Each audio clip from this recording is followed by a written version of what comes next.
The doors be open. Conserve la porte.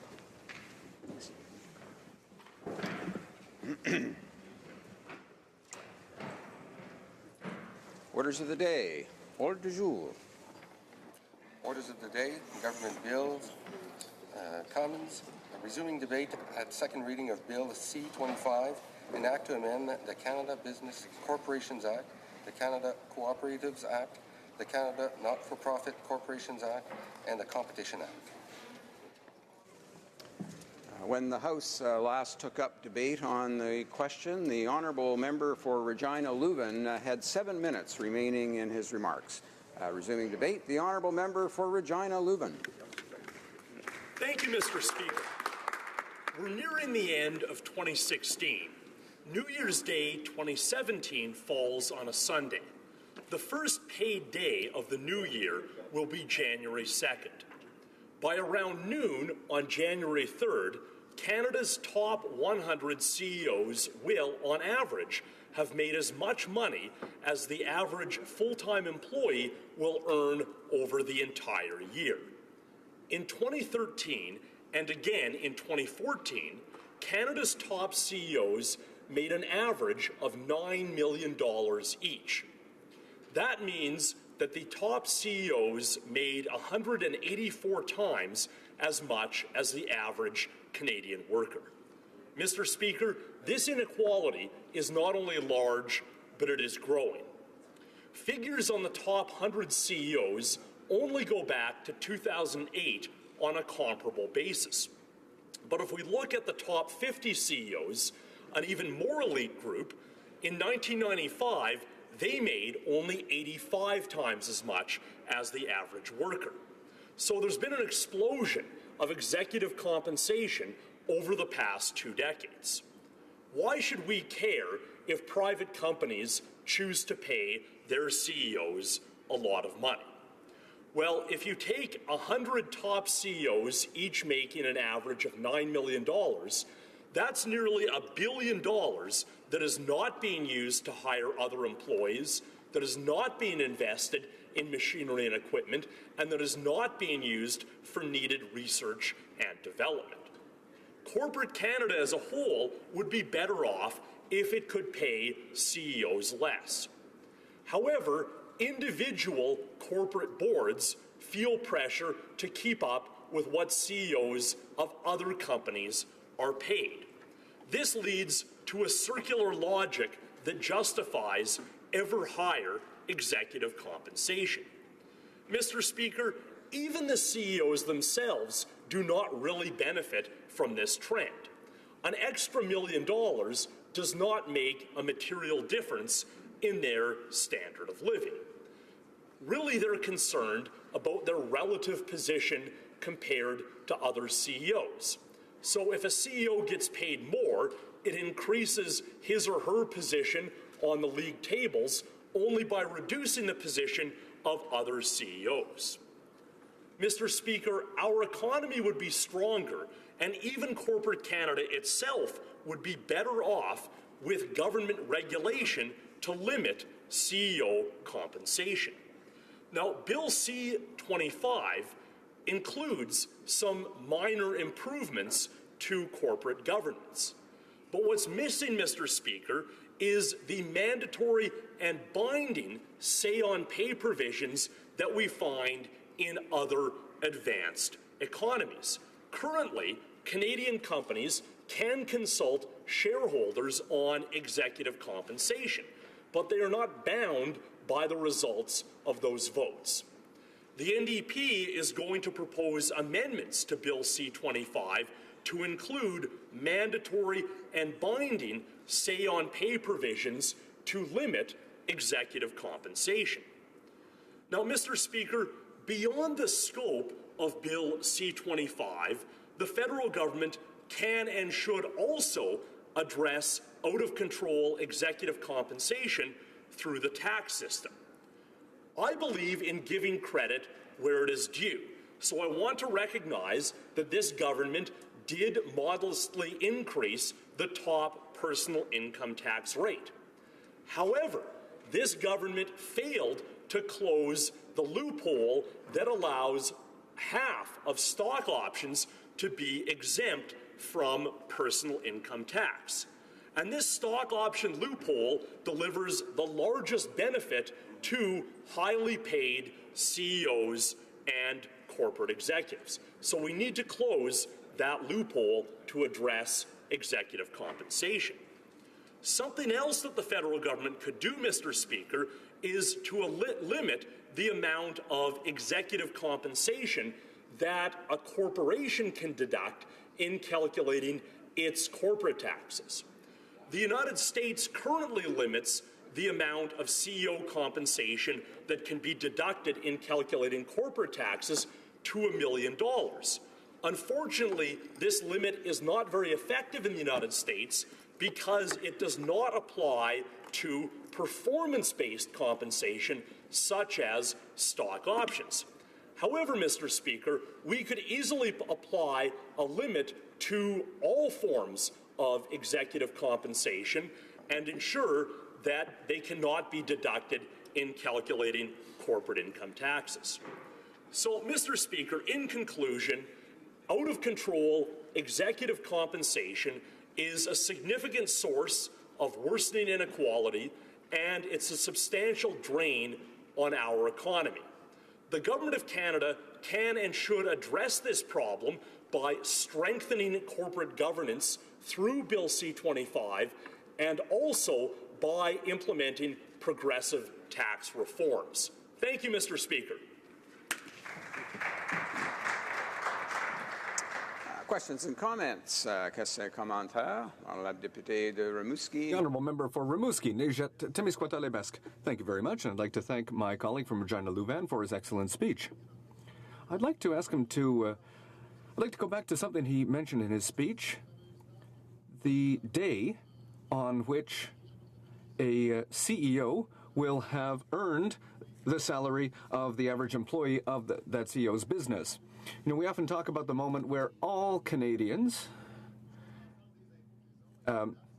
have paid all of the taxes they'll pay for the year, and usually that date is in, I think, July or August, but we don't often talk about this date, which is very important, which my colleague mentioned, and which I think has been amplified over the years because, you know, in the 1970s, there wasn't such a huge difference between the pay of a CEO and the pay of an employee.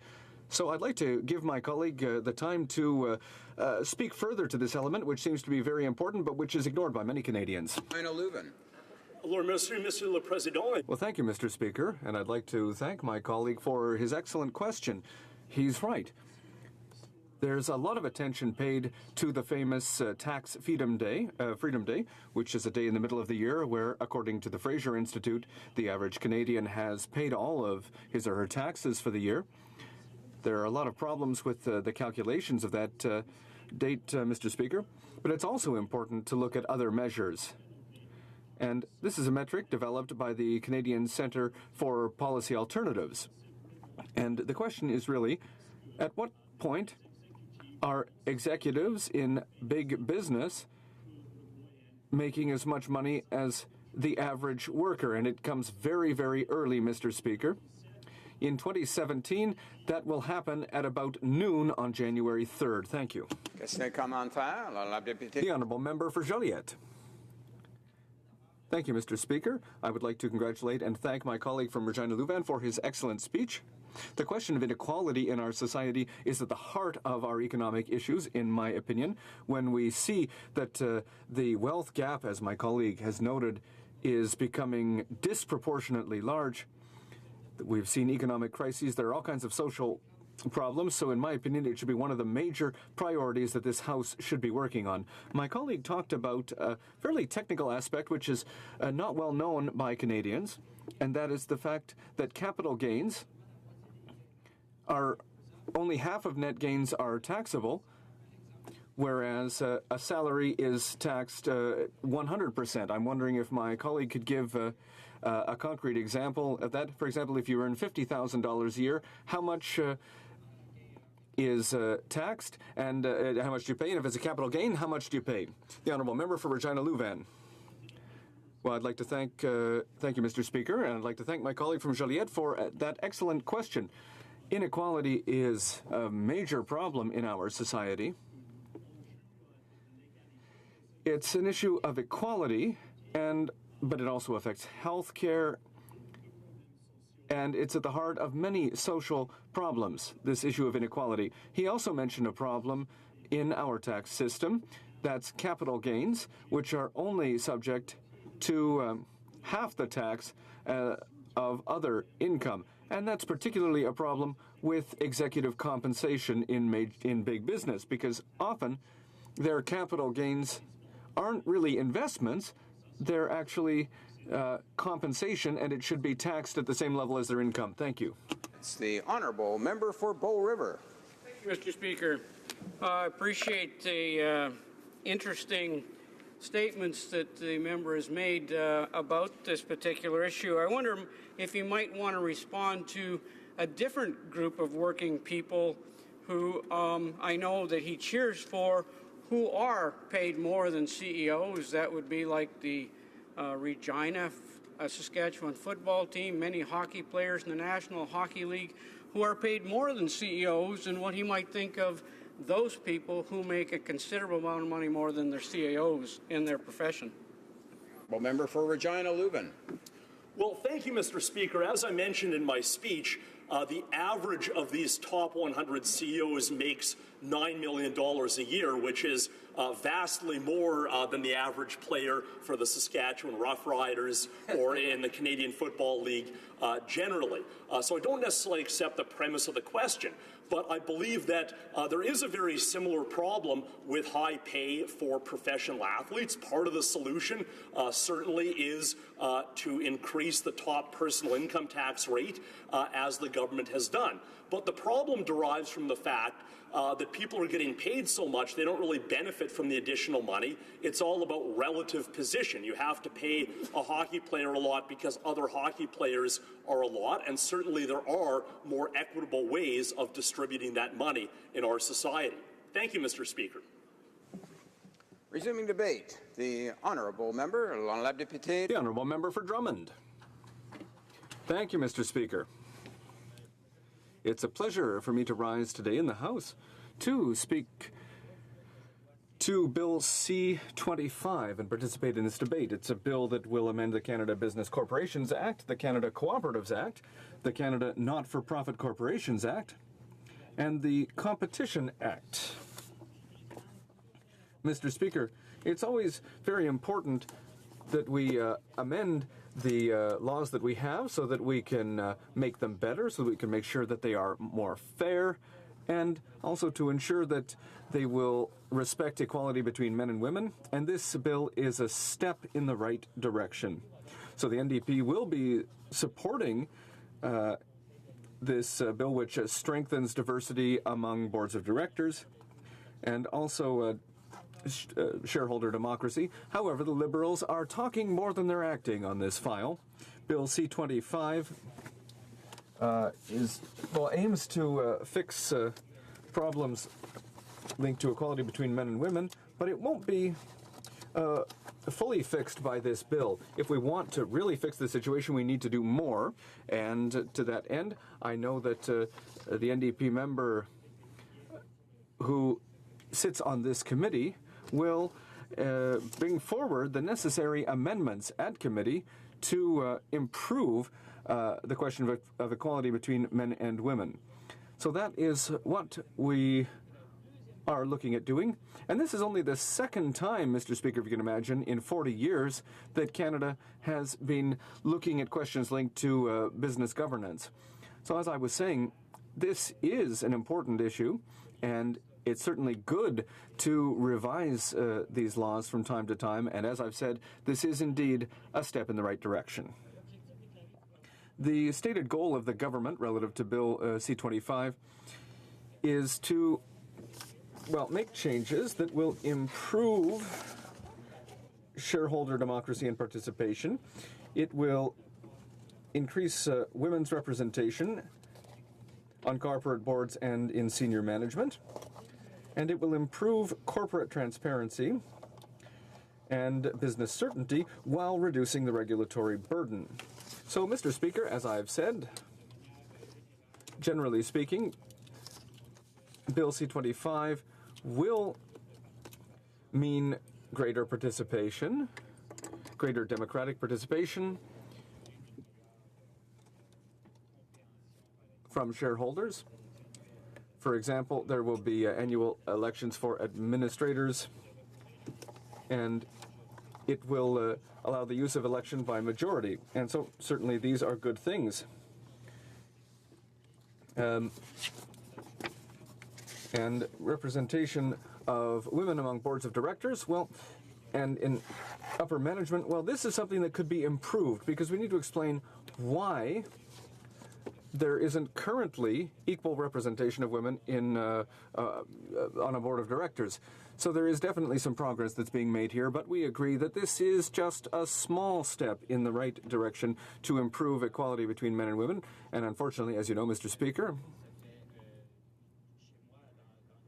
in my riding of Drummond, there are hundreds of people who've come to see me asking us to have a Pay Equity Act at the federal level. And unfortunately, as you know, the Liberal government has said that they're going to put one in place, but not until 2018.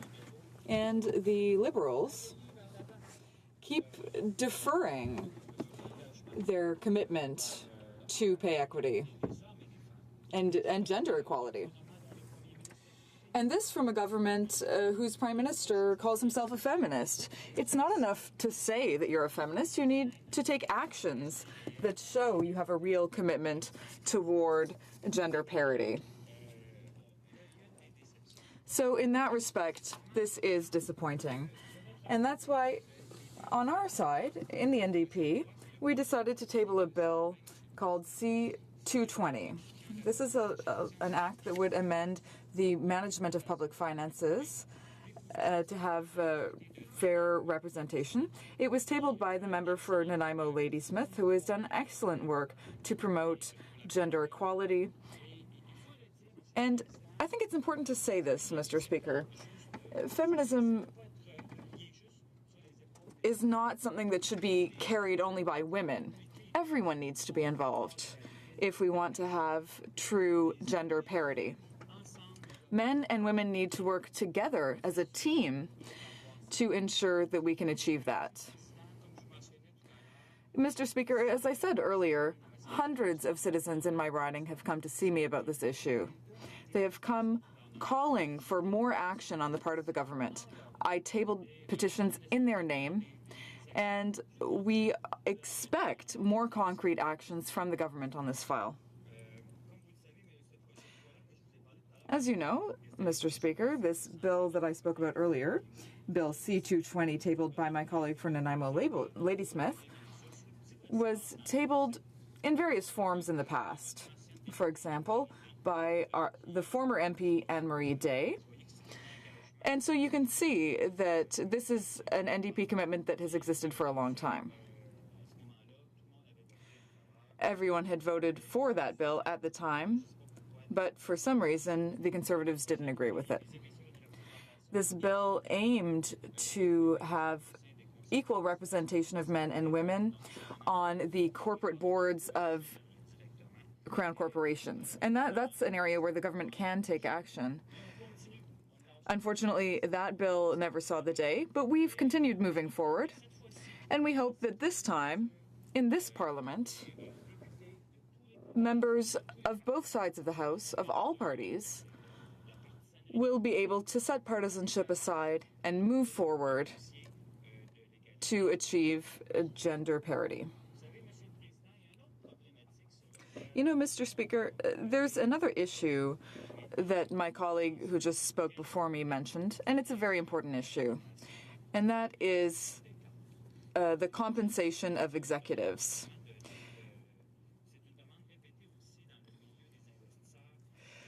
Many investors and stakeholders have repeatedly asked for the implementation of a consultative vote about executive compensation.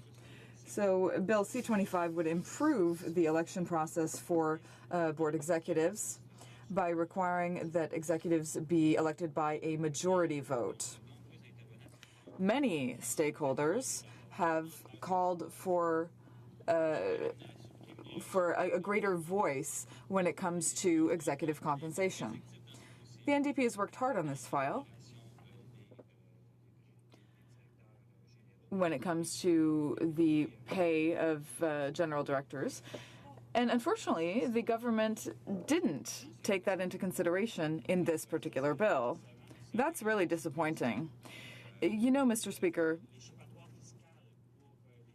there are tax loopholes for stock options. This is a loophole that is really terrible if you look at the situation that citizens all across Canada experience. It's very important to eliminate this loophole of deductions on stock options because, in fact, what it does is it gives an unfair salary, an unfairly high salary, to the richest CEOs in our society. They are only taxed at a rate of 50% on that profit, which is totally unfair because, in fact, an ordinary citizen, all of my citizens in Drummond, all citizens of Canada who have a regular job, if I can say that, are taxed at a rate of 100%. And this tax loophole exists only for those who can take advantage of it. So it's really the richest CEOs in our society who can take advantage of this. That is unfair, and we need to change that. This is why the NDP put this in its election platform. We talked about eliminating the deduction for stock options. Unfortunately, this loophole allows senior executives of private companies to pay taxes at half the rate of the normal rate. So if a citizen in Drummond did this, the Canada Revenue Agency would be calling him right away and requiring that he pay all of the taxes. But they have this legal loophole. Unfortunately, there are legal loopholes like this that exist, even though they're totally unfair and unacceptable in our modern society. So they really are unfair, but they exist and they're legal. And these tax loopholes, what is the government doing to close them? Well, very little, even nothing. We have not seen a strong commitment from this government to deal with these unfair loopholes. And this is one of the best examples of omissions in this bill. In addition to being regressive, because more than 90% of the benefit goes to those earning more than $250,000 a year, so really the top 1%. So it's really a minority of the Canadian population who's able to take advantage of this. But this deduction is also bad for the economy as a whole because it incentivizes CEOs to inflate the prices of their stock options rather than investing in the economy.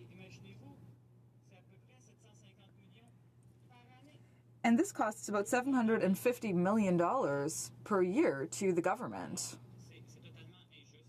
So it's totally unfair and totally unacceptable.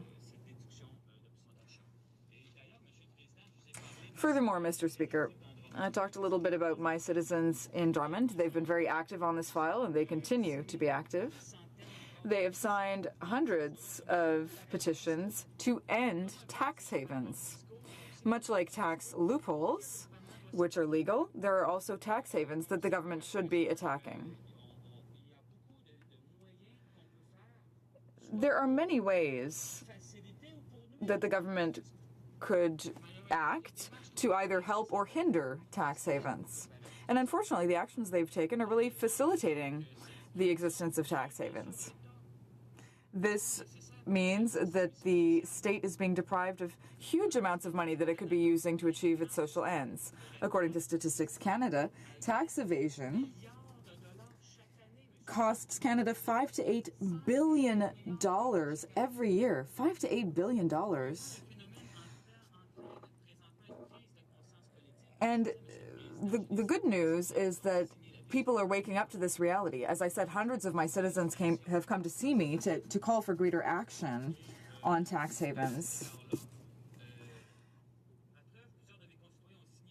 Many of my citizens signed the petitions that I mentioned earlier, and they asked the government to take more action.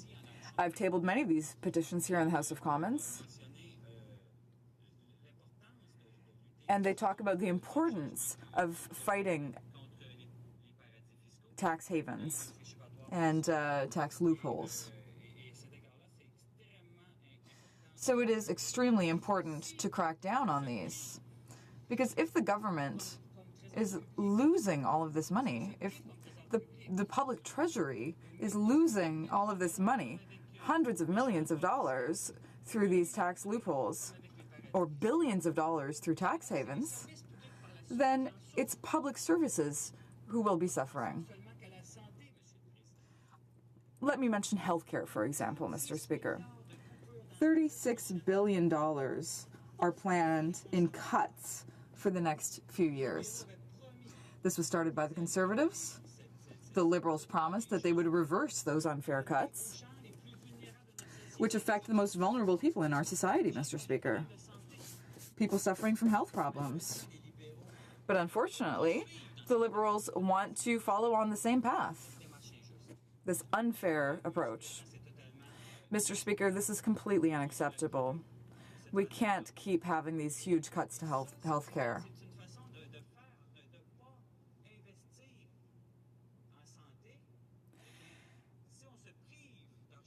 And if we deprive the public treasury of all of this money, then that money cannot help improve the well-being of all Canadians.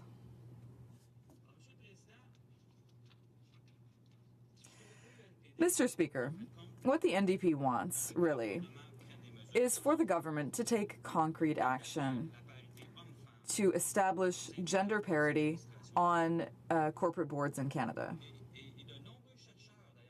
Many researchers have studied the question of gender parity in corporations and in politics, and they felt that the current disclosure model, which is explain or comply, as in C-25, is actually insufficient.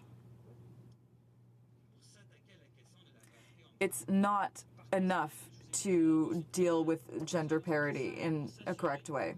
As I said, Mr. Speaker, we are going to do everything we can to ensure that there will be amendments to improve this bill. Furthermore, the NDP want the government to take this opportunity with C-25 to solve the issue of executive compensation by giving stakeholders a greater voice in the compensation process. That would be a good start. So with that, Mr. Speaker, I will conclude, and I'd just like to say that this bill is a step forward. We will be proposing amendments to it in committee, and I hope that the Liberals and Conservatives will work together in committee in a collegial fashion to improve this bill for the good of our citizens, because that's very important, and that's what we were elected for. Thank you, Mr. Speaker. Questions and comments. The honourable member for Sarnia-Lambton. Well, thank you, Mr. Speaker, and I'd like to thank my colleague for his excellent speech, and of course I, in my collegial way, will ask my question. I am very passionate as well about seeing us increase the number of women in corporate positions and in boards, although our party has not been a favour of quotas, because having worked in affirmative action in the U.S. when they had quotas, you know, that's not really the right way to put women in place. It's more important to make sure competency is part of that and to have aggressive targets to move forward. So I wondered if the member could expand on how he would like to see us take that initiative forward to get more women in corporate boards. La députée de Drummond. The honourable member for Drummond. Thank you. I thank my honourable colleague for her comment. And indeed, it is very important to work in a collegial fashion and to set partisanship aside when necessary. So the first thing that we need to do is, if we have a prime minister who says he's a feminist, and of course all men should be feminists, because all men have the responsibility to promote gender equality.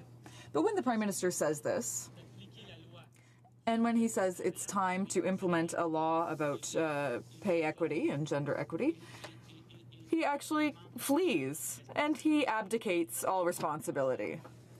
So that's the first thing that needs to be changed.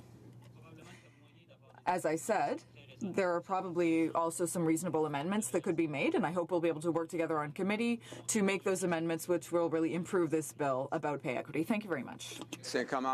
Questions and comments? The Honourable Member for Joliette. Yes, thank you, Mr. Speaker. First of all, I'd like to thank my colleague for Drummond for his very good speech. My question for him is this. He talked about inequality, and he talked about the tax system that favors the rich. He talked about the use of tax havens, which are actually legal for many corporations. And he also talked about some of the richest CEOs and how they can use stock options as a deduction. So in his opinion, why do we still have these problems, and why has nothing been done about them? Why do our elected officials in the governing party not work to change the situation? In his opinion, is it because citizens in our ridings like the status quo? I'd like to hear his opinion on that. The Honourable Member for Drummond. I thank my honourable colleague. I know he works very hard on the issue of the injustice of tax havens. And we've seen in this House that there was a bill to end tax havens. And citizens have signed hundreds of petitions just in my riding to say that we need to do everything we can to limit tax havens as much as possible and not facilitate their existence. And we can see who voted in favor of this in the House. Who voted in favor of this bill to hinder tax havens and who voted in favor of tax havens. It's the Liberals who want to preserve the status quo, and that's disappointing. And the tax loopholes for stock options really needs to be closed. So I really hope that that is an amendment that will be presented. Questions and comments? The Honourable Member for Trois-Rivières. Thank you, Mr. Speaker. I thank my colleague from Drummondville for his speech. I'd like to come back to this issue of gender equality. Now, of course, it's a noble idea, but it's time to get past the noble idea and really take action. But when the Liberals were elected in October 2015, after having accepted defeat on our side, I still had a glimmer of hope because the government had talked about having an equal cabinet, which was true. But when we actually looked at it more closely, we saw that all of the ministers with big files were primarily men. So there was a bit of a double standard there. Also, one of our NDP colleagues brought forward a private member's bill in this House that would promote the involvement of women in politics by increasing the number of women in the House of Commons, and that bill was voted down. We talked about tax equality, but that was pushed off until 2018. And now we're talking about women's involvement or women's participation in corporate boards. And I even read a study a few years ago that said that not only is women's involvement on boards important, it also helps the success of the corporation. There's a direct correlation between those two things. So it seems to me that this bill is a step in the right direction, but it doesn't really guarantee that we will move from rhetoric to real action. My colleague has said it's important not to have too much partisanship on an issue like this, but I think it's really the work of it's really up to the opposition to propose amendments to ensure that Liberals really walk the talk. The Honourable Member for Drummond. Yes, I'd like to thank my colleague from Trois-Rivières for his question and for his very relevant comments. Indeed, this bill does constitute a good beginning. It contains some interesting ideas, and I think it is important to talk about gender equality. As I said earlier, it shouldn't fall only upon women to be feminists. Everyone needs to be a feminist. And it's not enough just to say that you're a feminist. You really have to take action. I often tell my wife that I'm a feminist, and she said, well, yeah, but you still got a lot of work to do. And I say, yeah, I know. But the idea is that you have to take action. Talking is not enough. Pay equity is a good example of this, as my colleague said. Why are we pushing this off until 2018? There's no excuse for that. There's just a lack of political will. So in this bill, we do need to see improvements. And we will be at the forefront of that fight to make amendments. The Honourable Member for Hochelaga. Thank you, Mr. Speaker. I'd like to come back to pay equity. A few years ago, I was working for pay equity at my former workplace, and in Quebec, for a very long time, we've had a pay equity law that is operational, but at the federal level, there's nothing. So in committee, we worked on pay equity, and once again, that's been postponed. So I would like my colleague to tell us about the impact that this is going to have on female workers in Canada. And what does that say to women about the government, the Liberal government's position on women who work in Canada? The Honourable Member for Drummond. I'd like to thank my honourable colleague from Hochelaga for her question, and I know that her work is very important. She's done a great deal for equal opportunity, for social housing. That's essential work that she's doing on that file to ensure that there is fair access for all to housing. And as concerns gender equality and pay equity, sometimes I say this to my fellow citizens. I say, there's still no pay equity law at the federal level. And they say, what? That shouldn't be the case. We need one. People really can't believe that there's still no federal law on pay equity. They say, this is nonsense. And that's why so many people in Drummond have signed petitions for pay equity. We need a law, a federal law on pay equity immediately, not in 10 years and not in 2018. We were elected to act, Mr. Speaker. Mr. Speaker, I just... to come back to what my colleague from Nanaimo, Ladysmith, did when she tabled a bill on changing public finances. This seeks equal representation on the boards of Crown corporations. So it's not normal in our society today, where, probably on this planet, there are more women than men as a percentage. So why are women not so underrepresented on boards of directors? So, yes, I'd like to thank my colleague from Hochelaga for a question. And yes, we need to take more and swifter action for gender equality. We can't wait till 2018. That is unacceptable. Reprise de débat. Resuming debate. Before I recognize the honourable member for Rimouski-Neigette-Témiscouata-Lévesque, I must inform him that there are about 17 minutes remaining for his speech.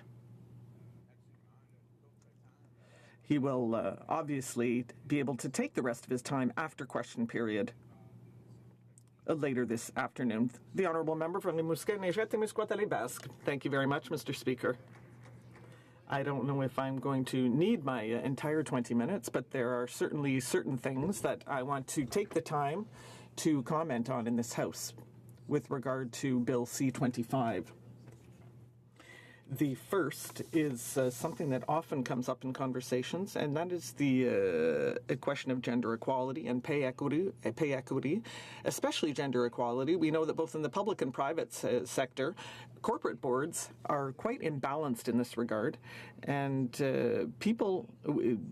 have tried to take measures to correct this situation. My colleague from Nanaimo, Ladysmith, has tabled Bill C-220, which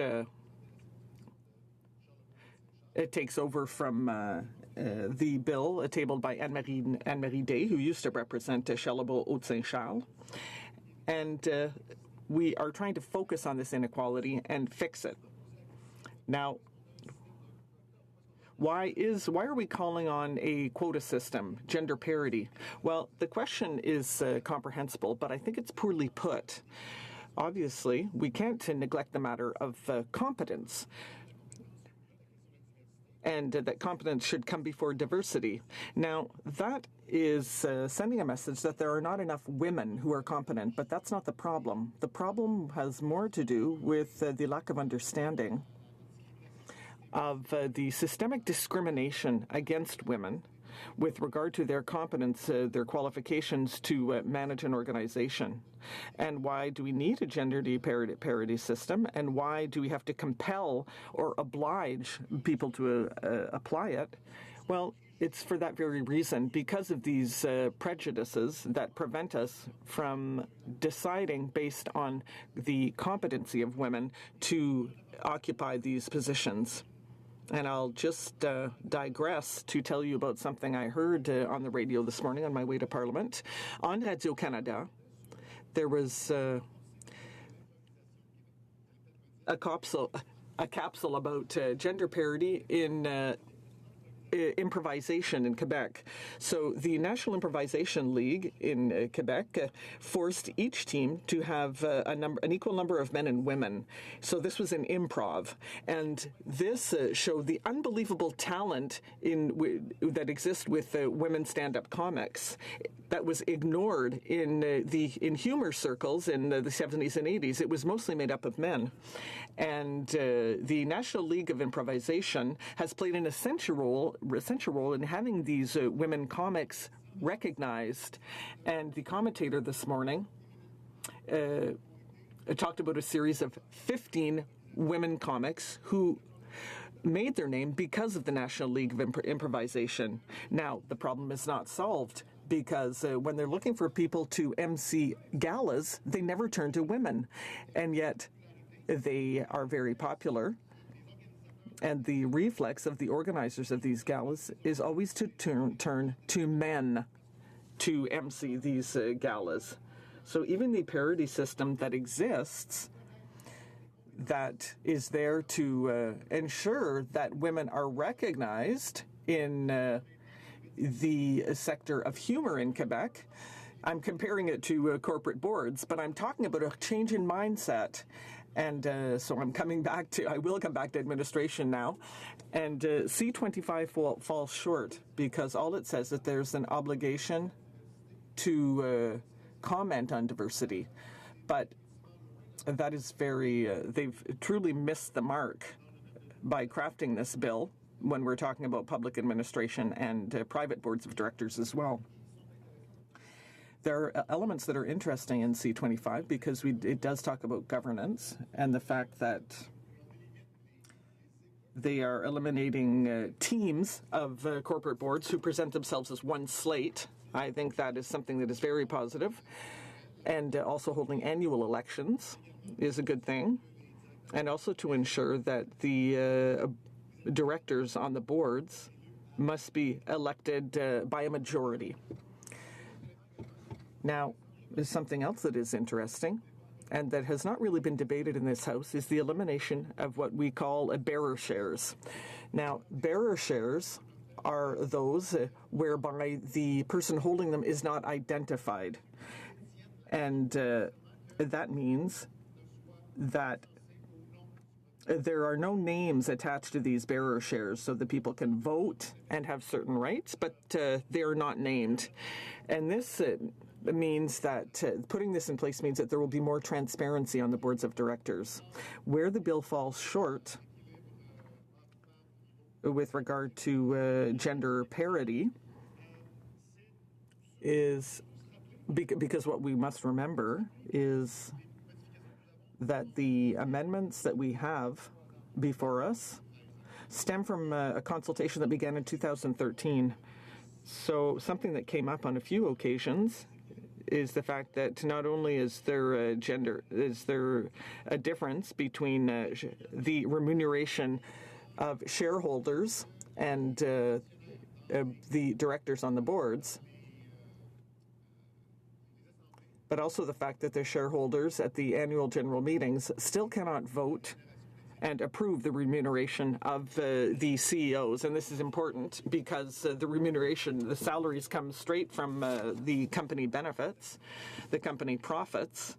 And that is why we are going to be voting in favor of C-25 at second reading, but we will be presenting amendments, and I can tell you, Mr. Speaker, that we will be voting in favor.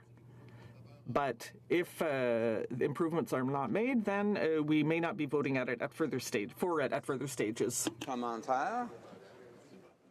Questions or comments? The honourable member for Sarnia-Lambton. Merci, Monsieur le Président. Thank you, Mr. Speaker. And I'd like to thank my colleague for his speech.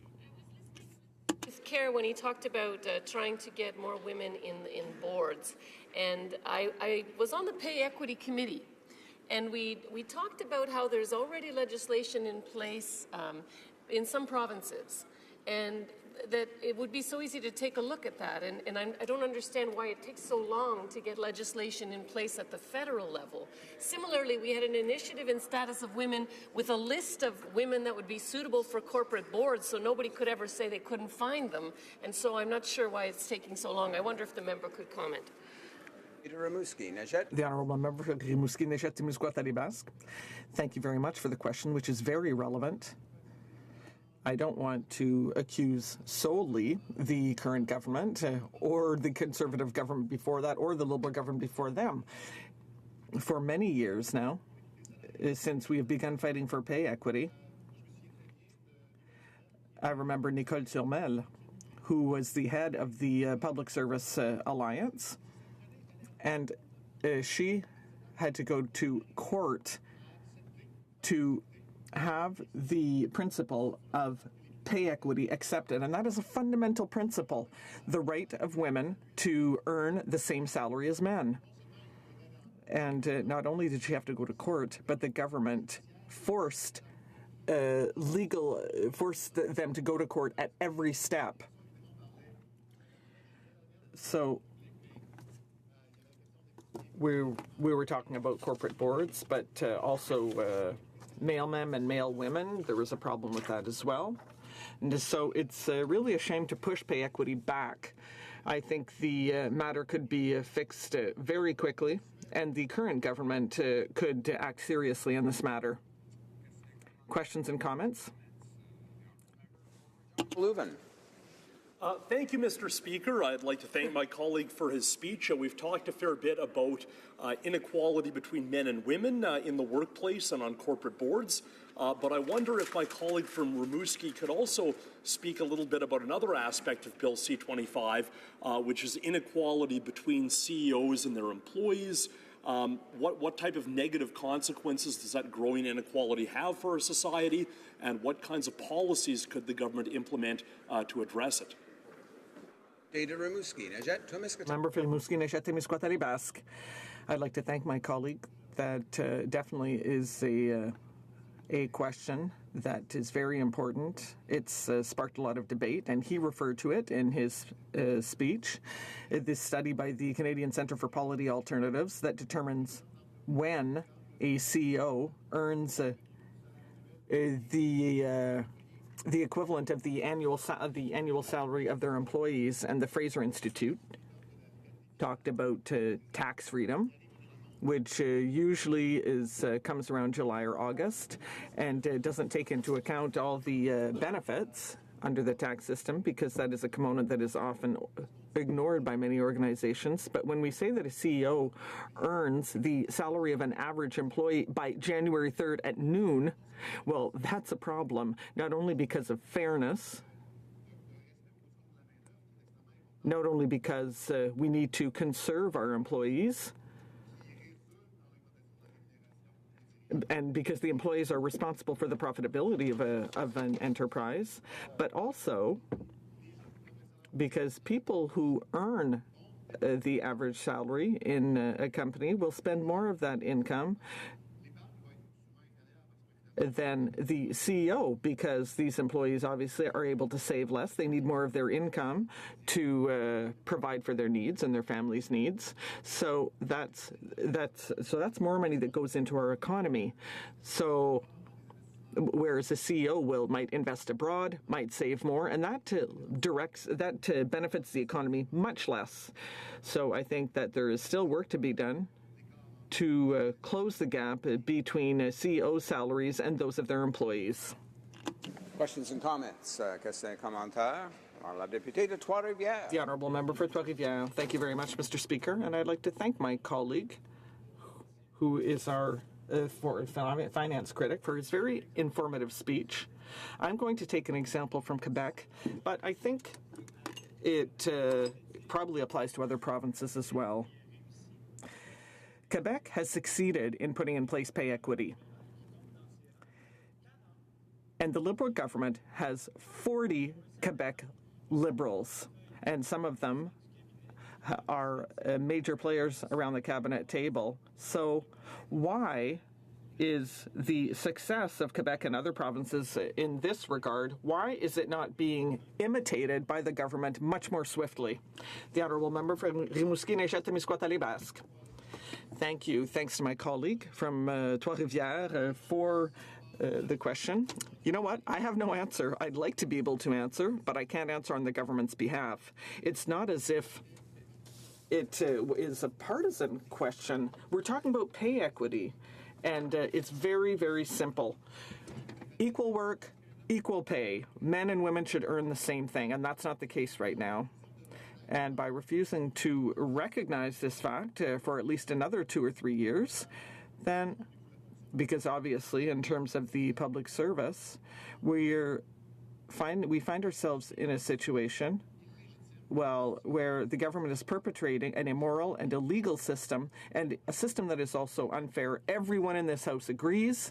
I think that, have been many motions in this House to denounce the absence of pay equity, motions and statements and speeches. So I just can't believe that a majority government who had promised to fix this matter is waiting another 2 or 3 years to do so, whereas everyone recognizes that it is illegitimate. Questions and comments. The Honourable Member for Hochelaga. Thank you very much, Mr. Speaker. With Bill C-24, the Prime Minister boasted that he had put in place a cabinet with gender parity, but if we look at this closer, we're talking about pay equity, but not a fairness in responsibilities. So C-24 is simply smoke and mirrors. He's pretending to be a feminist, but he's not. And we see the same thing in C-25. In fact, the NDP wants to present an amendment to ensure that the explain or comply approach is really going to result in the anticipated results. So we want a review after 5 years, and we don't know if the government is going to accept this. So I'd like to hear my colleagues' comments on that. The Honourable Member. Thank you very much, Mr. Speaker. I might not be able to answer all of my colleagues' questions, but I can certainly talking about explain or comply. It's kind of like naming and shaming.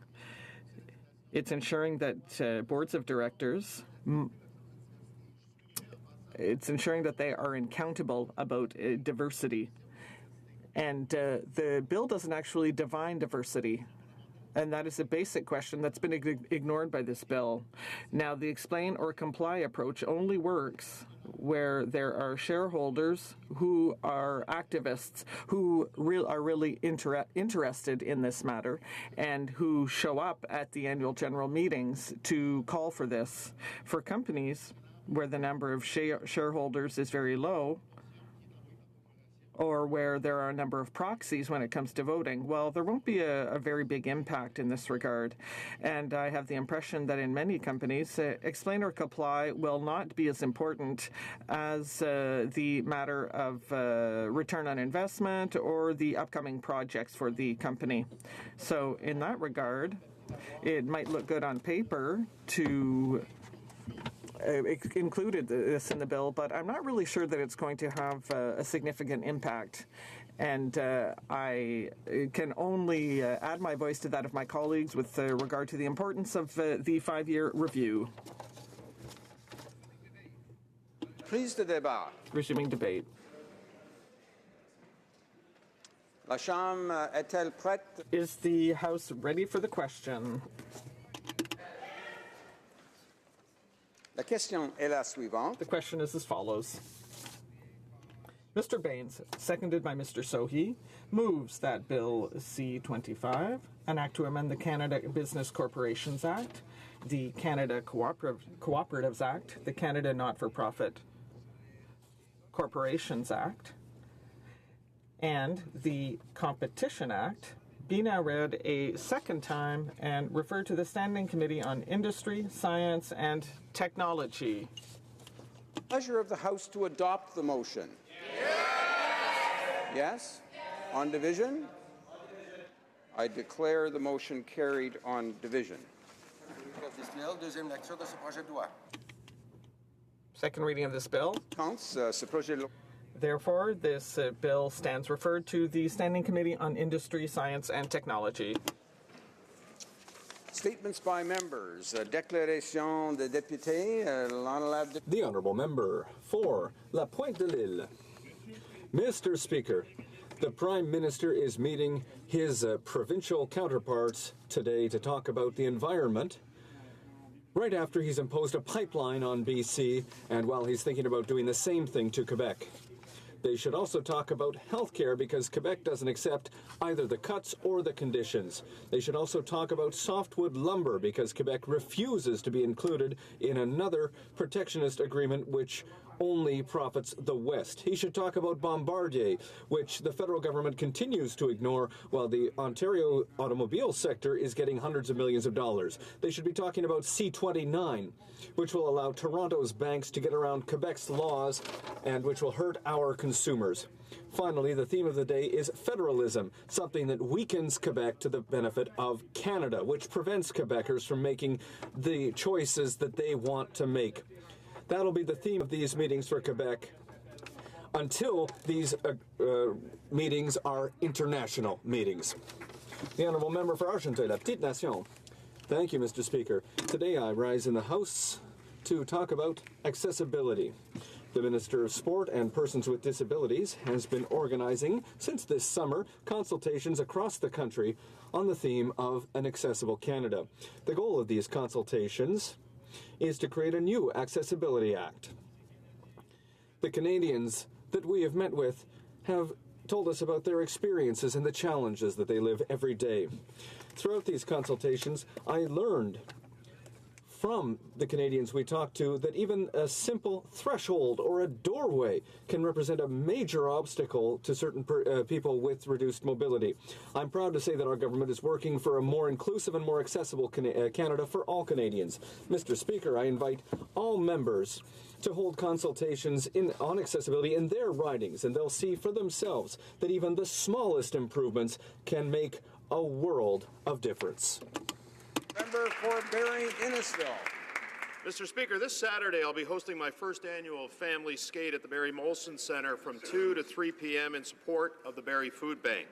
Admission is free and skaters will enjoy complimentary hot chocolate, candy canes, and will be joined by players from the OHL Barrie Colts, their mascot Charlie Horse, and will also be able to take ice photos with the kids of all ages. Mr. Speaker, 2,800 people visit the Barrie Food Bank every month. 70,000 pounds of food are used and 3,500 children are fed. Some of the items Peter Sundborg and his team are looking for this time include large diapers, jam, peanut butter, flour, canned vegetables, cereal, sugar, and baby formula. I'll also be hosting my Christmas open house on December 16th and collecting food for the Innisfil Food Bank. I'm pleased to do my small part for those less fortunate and encourage all Canadians to do their part to help food banks during this holiday season. Thank you, Mr. Speaker. Honourable Member for London West. Thank you, Mr. Speaker. In recent weeks, London, Ontario has been saddened by tragedies in our community as a result of drunk driving. As the holiday season is now underway, it is more important than ever that we keep our friends and loved ones safe. I would like to personally acknowledge the efforts of the London chapter of Mothers Against Drunk Driving and their dedicated corps of volunteers who work diligently for many years to keep our roads safe for everyone. These incredible volunteers are continuously educating the public and support local victims and survivors. They participate at ride checkpoints, make classroom presentations, and support national programs such as the School Assembly Program and Project Red Ribbon. I encourage everyone to call their local police stations if they see any suspicious drivers.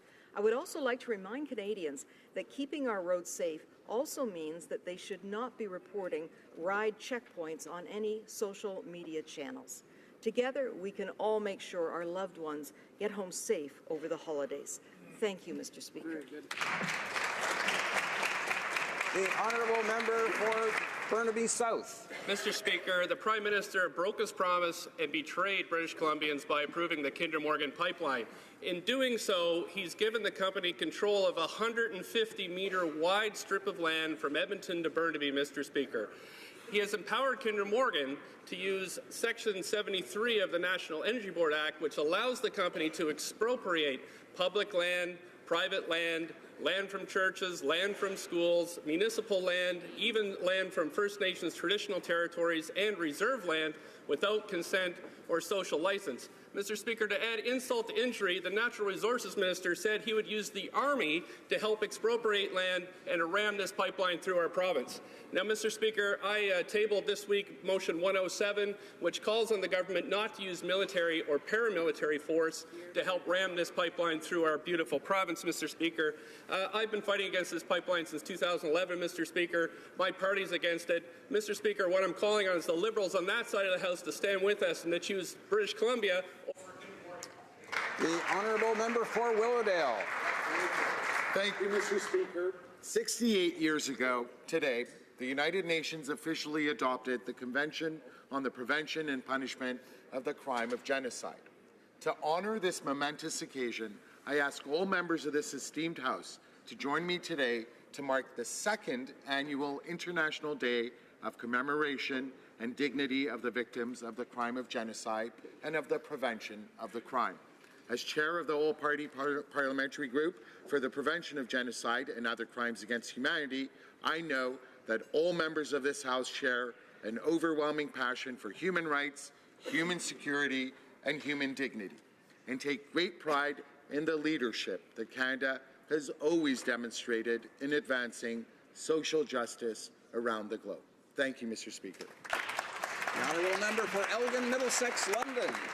Mr. Speaker, I am so honoured to rise in the House today to spotlight one of my incredible constituents.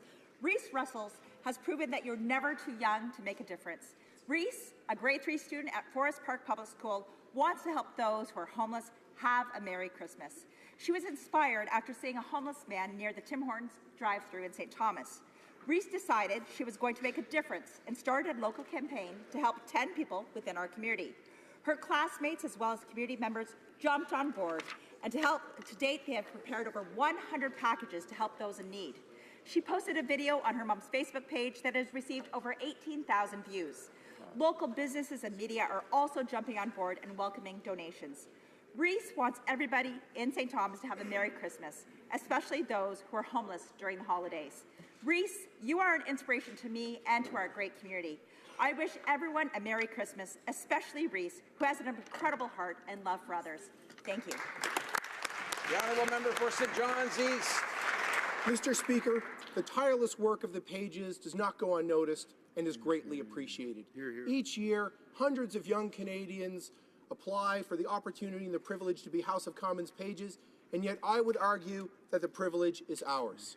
Today I rise to recognize and congratulate a young woman from my riding who was selected as one of only 40 pages in the House of Commons this year.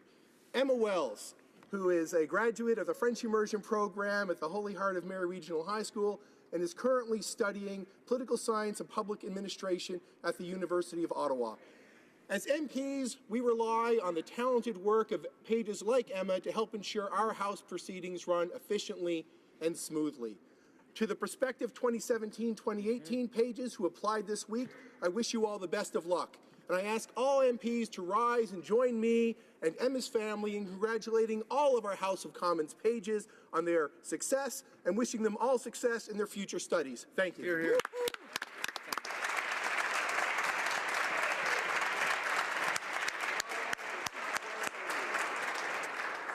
The honourable member for Saint-Jean.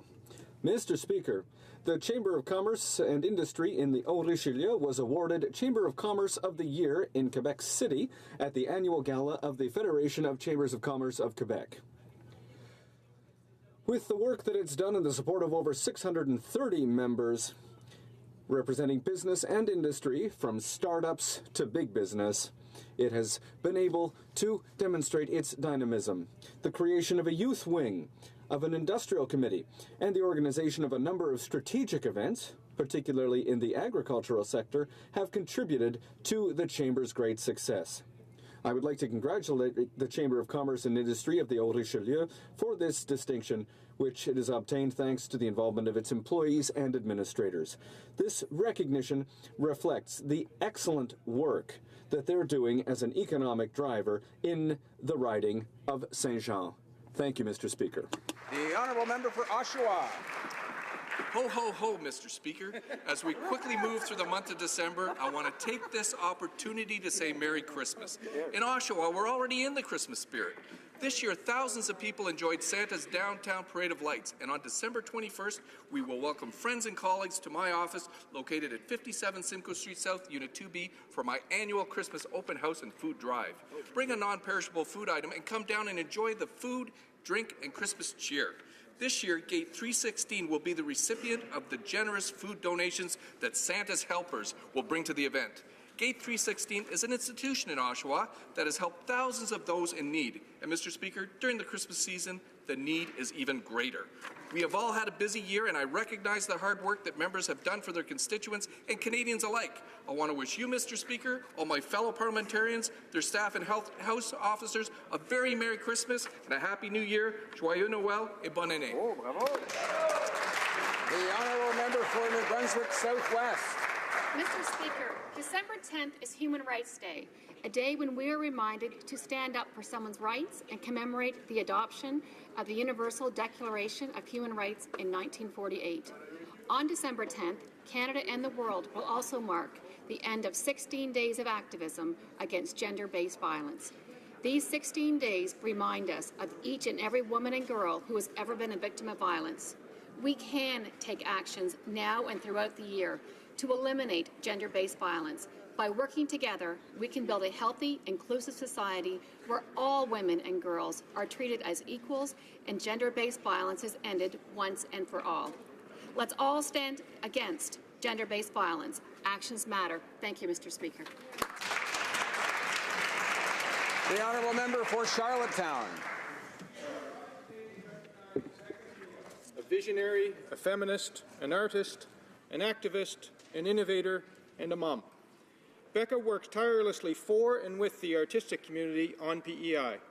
She has been named to receive the Meritorious Service Medal for rejuvenating contemporary arts on Prince Edward Island.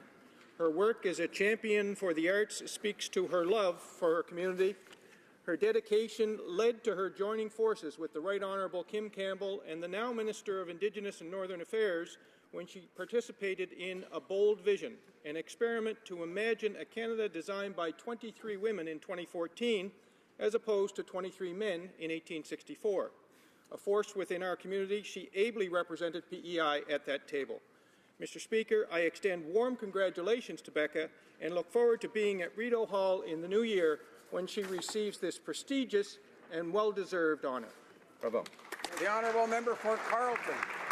Businesses that ignore disabled customers and employees are missing a global market of 1.3 billion people, a population bigger than any country on earth. That is Rich Donovan's message, and he would know. Cerebral palsy has not stopped him from becoming a dad, an MBA grad from Columbia Business School, and a Merrill Lynch portfolio manager.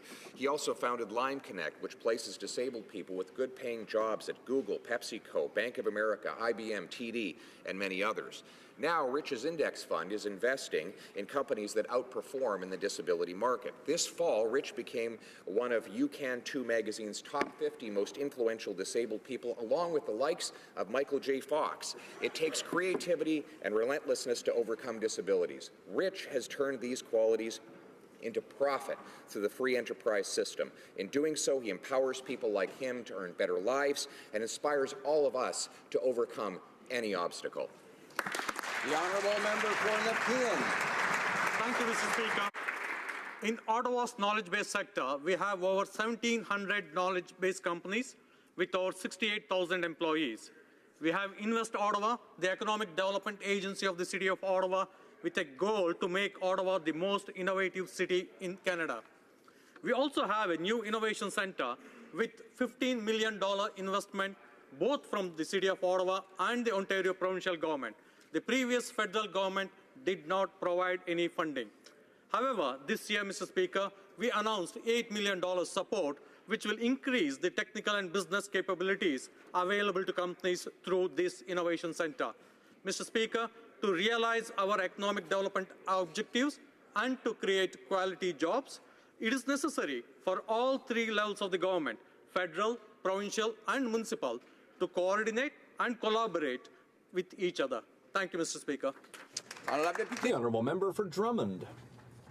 Mr. Speaker, it's with great pride that I rise in the House today to congratulate Ms. Andréane Benoit, a young farmer from my riding who has recently won the Next Generation of Farming Award 2016 given by Quebec's National Assembly. For 12 years now, this young entrepreneur has run the A Benoit poultry farm in Saint-Brigitte-des-Sceaux, and for a year she's also had a dairy farm. As I've toured the municipalities around Drummondville in the summer, I've had the opportunity to meet Andréane and her family, and I've been able to see that agriculture in the Benoit family, well, it's a family affair. Andréane represents the 5th generation of the Benoit family in farming. The hard work of Andréane Benoit, a woman who works in an area that is still majoritarily run by men, is one example among many others of our successful entrepreneurs who contribute to the vibrancy of the greater Drummond region. Once again, congratulations to Ms. Andréane Benoit, winner of the Next Generation of Farming Award 2016. Congratulations. Thompson Caribou. Mr. Speaker, today the CP holiday train is in Airdrie, Alberta, and heading through the Rockies towards my hometown of Kamloops. For 17 years, this has been a wonderful family tradition. Regardless of the weather, this beautifully decorated train is greeted by enthusiastic crowds who enjoy the music, the hot chocolate, the fire pits, and the spirit of the season. The holiday train is also one of the most important Christmas fundraisers for the local Kamloops Food Bank, helping those in our community who need a little extra at this time of year. Over the years throughout North America, it has collected more than $12 million and 3.9 million pounds of food. Thank you to Canadian Pacific. The program brings out the best in our community year after year and represents the true meaning of Christmas. Member for Mount Royal. Mr. Speaker, in the 1990s, I was Policy Vice President of the Young Liberals of Canada, and we proposed what turned out to be a controversial policy resolution to the National Convention. Many MPs approached us, hoping we might be convinced to withdraw our proposal. But one MP encouraged us. That was Warren Almond. He said that we should never be afraid of challenging the status quo and fighting for fundamental human rights. And that was what Warren did his entire life. For 32 years, he was MP for NDG, and he held numerous cabinet positions. He then served as head of the International Centre for Human Rights and returned to public life as a Montreal City Councillor.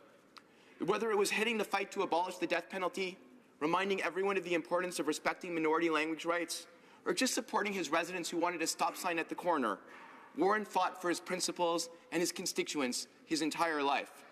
I know all members will join me in extending condolences to his wife Rose, his children, and the entire NDG community.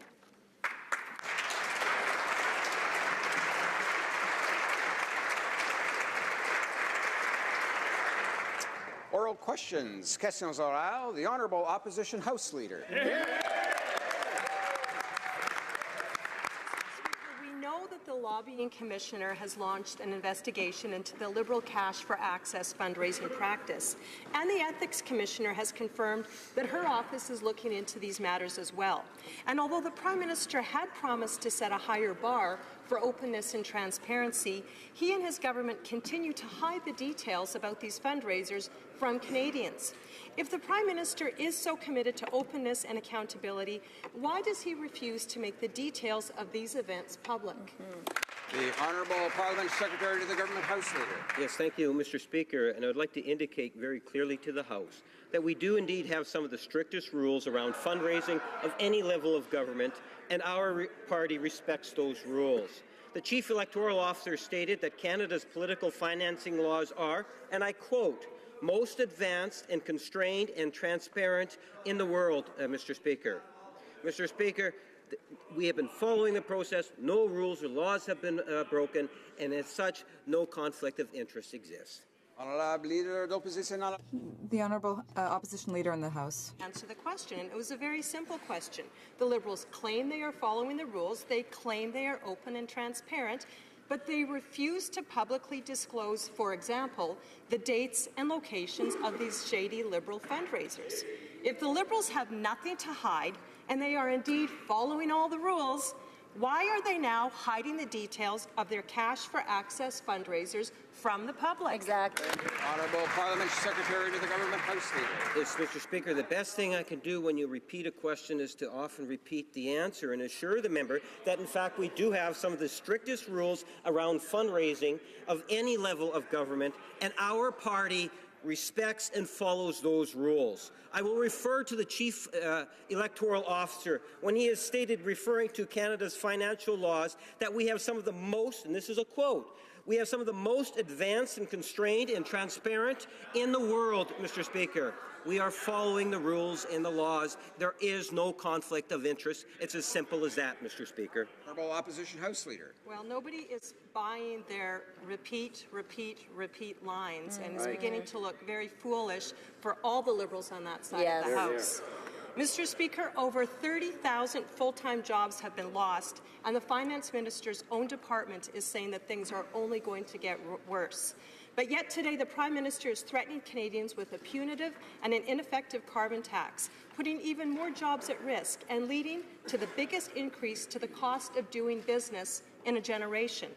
Why does the Prime Minister insist on further hurting Canadian jobs and putting Canadian businesses at a competitive disadvantage? The Honourable Minister of Natural Resources. As the Honourable member knows, later today the Prime Minister will be meeting with the Premiers, and this will be the third time that such a meeting has taken place. And that is refreshing for Canada because for many, many years there were no meetings at all. And as some of Canada's largest employers have pointed out, putting a price on carbon pollution isn't political, it's just good business. It will give Canada an edge in building a clean growth economy and make Canadian businesses more innovative and competitive. That's why nearly 30 Canadian employers have come out strongly in support of a price on carbon pollution. They know pricing pollution will bring new jobs. Order. The Honourable Member for Louis Saint Laurent. Mr. Speaker, this is a serious situation. Canada has lost over 30,000 full-time jobs in a year. And what's the Liberals' plan? Tax more. Tax Canadian workers more. They're inventing and increasing contributions for the CPP. They're putting taxes on healthcare plans. They're taxing dental care plans. They're creating the Liberal carbon tax. Meanwhile, in the U.S., the president-elect is going to be lowering taxes dramatically. So why does the government want to tax Canadian workers even more? The Honourable Parliamentary Secretary to the Minister of Finance. Mr. Speaker, I thank the member for Louis Saint Laurent. He normally has a good memory, and so he should remember that when we came to government, the first thing we did was to cut taxes for the middle class in this country. 9 million Canadians are now paying less income tax. And more than that, Mr. Speaker, other nations trust that Canada is a good place to invest, and that's what we're doing, Mr. Speaker. We have a plan for economic growth, for job creation at home, and the member of Louis Saint Laurent knows that well. This government will continue to work for the middle class. The Honourable Member for Louis Saint Laurent. Well, I remember, Mr. Speaker, that this government didn't make any changes to the tax system for 60% of Canadians. Those who benefit the most are those who earn over $140,000. So let's not talk about the middle class, Mr. Speaker. But I do remember things. In 2014, the Supreme Court said that the Consumer Act was provincial jurisdiction, not federal. And with C-29, Mr. Speaker, we're headed straight into the wall because C-29 directly affects consumers' rights. It doesn't make any sense. All it's going to do is send thousands of dollars to lawyers when we know we're going to be losing. So why is the government ready to blow thousands of dollars on this when the case is already lost? The Honourable Parliamentary Secretary to the Minister of Finance. Mr. Speaker, instead of this inflamed rhetoric, let me tell you calmly what we're going to do. We're going to continue working with consumer protection groups, stakeholders, and provinces and territories to develop regulations and enforce the laws. And we will consider deferring the entry into force of certain provisions of Section 5 of the law so that we can allow the Senate Committee of Banking and Commerce to study the matter in greater depth. The Honourable Member for Saint-Hyacinthe-Bagotte. Mr. Speaker, more than a year ago, the Prime Minister signed the Paris Agreement while maintaining Stephen Harper's climate change targets. Today, this Prime Minister is going to be meeting with provincial counterparts to decide on a plan. And we want to know, does the government have the intention of presenting a true plan that will truly allow us to keep our commitments under the Paris Agreement? Or will they be satisfied with the Stephen Harper approach of taking credit for the province's work? The Honourable Minister of Natural Resources. Knows the Prime Minister will be meeting with premiers today to talk about this very important subject, which is a refreshing change for Canadian federalism, and we will all wait and be very optimistic about the results of that meeting. And the member also knows that we're committed to working with the provinces and territories to implement carbon pollution pricing as a central component of the Pan-Canadian framework. Canadians know we need to reduce our greenhouse gas emissions to grow our economy in a sustainable way. The Honourable Member for Burnaby South. So we get rhetoric and Stephen Harper's targets, Mr. Speaker, not very impressive. The Prime Minister is expected to announce a national climate change plan after meeting with Canada's First Ministers, but today it was reported the deal will not be unanimous and may require Ottawa to buy costly carbon credits from other countries to meet its 2030 targets. The Liberal emission targets are already too weak to meet our Paris Accord obligations, Mr. Speaker. Are we really going to pay other countries to do the work that this government has failed to do? The Honourable Minister of Natural Resources. Mr. Speaker, the Honourable Member knows that this is an unprecedented conversation, the federal government and the provinces. We have taken international leadership. The Minister of the Environment and Climate Change led in Paris. We have signed the agreement. Unfortunately, not all members of the House chose to sign the agreement, and we understand very well that this government will lead the world in its commitment to clean technologies and greenhouse gas emissions while we sustainably develop our energy infrastructure. Member for Burnaby South. World-leading rhetoric, Mr. Speaker, perhaps. Mr. Speaker, speaking of Stephen Harper's targets, the Minister of Health set the end of year as a deadline to finalize a new health accord. But all she's done so far is adopt Harper's cuts to provincial funding. According to Newfoundland's health minister, talks on a health accord have, quote, gone silent. All provinces have confirmed that the Liberals' cuts to health escalator will hurt Canada's health care services. So will the Prime Minister honour his election promise to negotiate fairly, stop unilaterally dictating funding, and negotiate a health care accord that improves services for all Canadians? The Honourable Parliament Secretary to the Minister of Health. Mr. Speaker, let me be very clear. There will be no cuts to health care. Canadians are proud of our publicly funded universal health care system. It ensures that no Canadian has to make the choice between economic well-being and their health. The Minister of Health met with her provincial and territorial counterparts in October, and next year, the Canada Health Transfer will grow by more than $1 billion to over $37 billion. We will continue to work with them on how we can create a healthcare system that meets the needs of Canadians for years to come. Thank you, Mr. Speaker. The Honourable Member for Saint-Hyacinthe-Bagotte. Mr. Speaker, the deadline for a new health agreement is very nearly upon us, and we still don't have any news. The provinces agree that the government's decision to maintain cuts to health transfers will hurt our health system. Philippe Couillard has been very clear. Quebec will not accept the conditions because the federal government should not be imposing its conditions on the provinces when it comes to health. Will the Prime Minister respect his commitment and negotiate in good faith with the provinces, or will he simply do what he wants? The Honourable Parliamentary Secretary to the Minister of Health. Mr. Speaker, our government is committed to a collaborative approach to health care. Next year, the Canada Health Transfer will grow by over $1 billion to over $37 billion. Minister of Health met with her provincial and territorial counterparts in October, and we will continue to work with them on creating a healthcare system that Canadians can be proud of, Mr. Speaker. Thank you. Member for Foothills. Mr. Speaker, no one is being fooled by the Liberals repeating these tired old talking points. The Canadians are sick and tired of seeing the Prime Minister and his ministers blatantly break ethical rules by attending these cash for access fundraisers.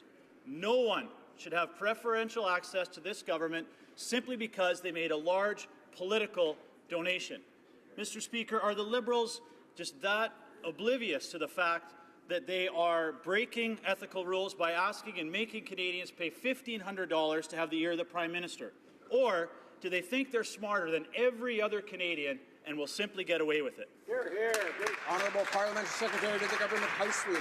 Yes, Mr. Speaker, if I may just repeat something I said earlier in question period, and that is that we do have some of the strictest rules around fundraising in any of any level of government, and our party respects those rules.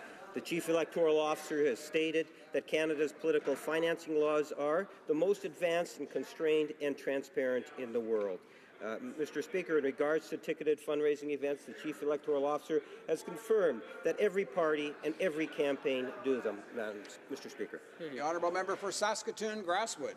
Thank you, Mr. Speaker. I understand the Prime Minister loves to quote the rule book, but knowing the rules and actually following the rules are two different things. We know the Prime Minister has been lobbied by people who can afford his company. It has become clear Liberal fundraisers are opportunities to lobby the Liberal cabinet. Access to the Prime Minister in exchange for donation violates the Prime Minister's own ethics rules and possibly the law. So when will the Prime Minister stop this dishonourable practice? The Honourable Parliamentary Secretary to the Government House Leader. Yes, Mr. Speaker, I'm going to continue to repeat. We have some of the strictest rules around fundraising of any level of government, and our party respects those rules. The Chief Electoral Officer stated that Canada's political financing laws are the most advanced and constrained and transparent in the world. In regards to ticketed fundraising events, the Chief Electoral Officer confirmed that every party in every campaign do them, Mr. Speaker. Thank you. The Honourable Member for Montmagny, Lisle, Kamouraska, Rivière-du-Loup. Mr. Speaker, I'll repeat this once again. For weeks, the Liberals have boasted about respecting the rules when it comes to their fundraising events. This benefits the Liberal Party of Canada rather than the state. So the country and the Liberal Party are very different things. Will the Liberals continue to leave their head in the sand and saying, rather than admitting that this is against all ethics, that it's undermining Canadians' faith in democracy, and that it's not even respecting the Prime Minister's own rules? The Honourable Parliamentary Secretary to the Government House Leader. I'll repeat. We have some of the strictest rules around fundraising of any level of government, and our party respects those rules. The Chief Electoral Officer stated that Canada's political financing laws are the most advanced and constrained and transparent in the world. In regards to ticketed fundraising events, the Chief Electoral Officer has confirmed that every party and every campaign do them, Mr. Speaker. There is no conflict of interest. The Honourable Member for Lévis-Lotbinière. Mr. Speaker, have you ever thought about what you could buy at this holiday season for $1,500? You could pay your bills, buy something that you really need, make some savings, take care of your family, give a donation to the most vulnerable among us. Oh wait, I forgot. You could also cut in line and buy privileged access to the Prime Minister. Mr. Speaker, does the Prime Minister acknowledge that he discussed government business with participants at a $1,500 a head fundraiser for the Liberal Party? Yes or no? Order. Honourable Secretary Parlementaire. Yes, thank you, Mr. Speaker. I'd like to reinforce to members that we have some of the strictest rules around fundraising of any level of government, and our party respects those rules. The Chief Electoral Officer stated that Canada's political financing laws are the most advanced and constrained and transparent in the world. In regards to ticketed fundraising events, the Chief Electoral Officer has confirmed that every party and every campaign do them, Mr. Speaker. Thank you. Honourable Member for Elgin, Middlesex, London. Mr. Speaker, the Prime Minister's open and accountable rules are nothing but a farce. Right now, before Cabinet, there's a potential takeover of a Canadian business.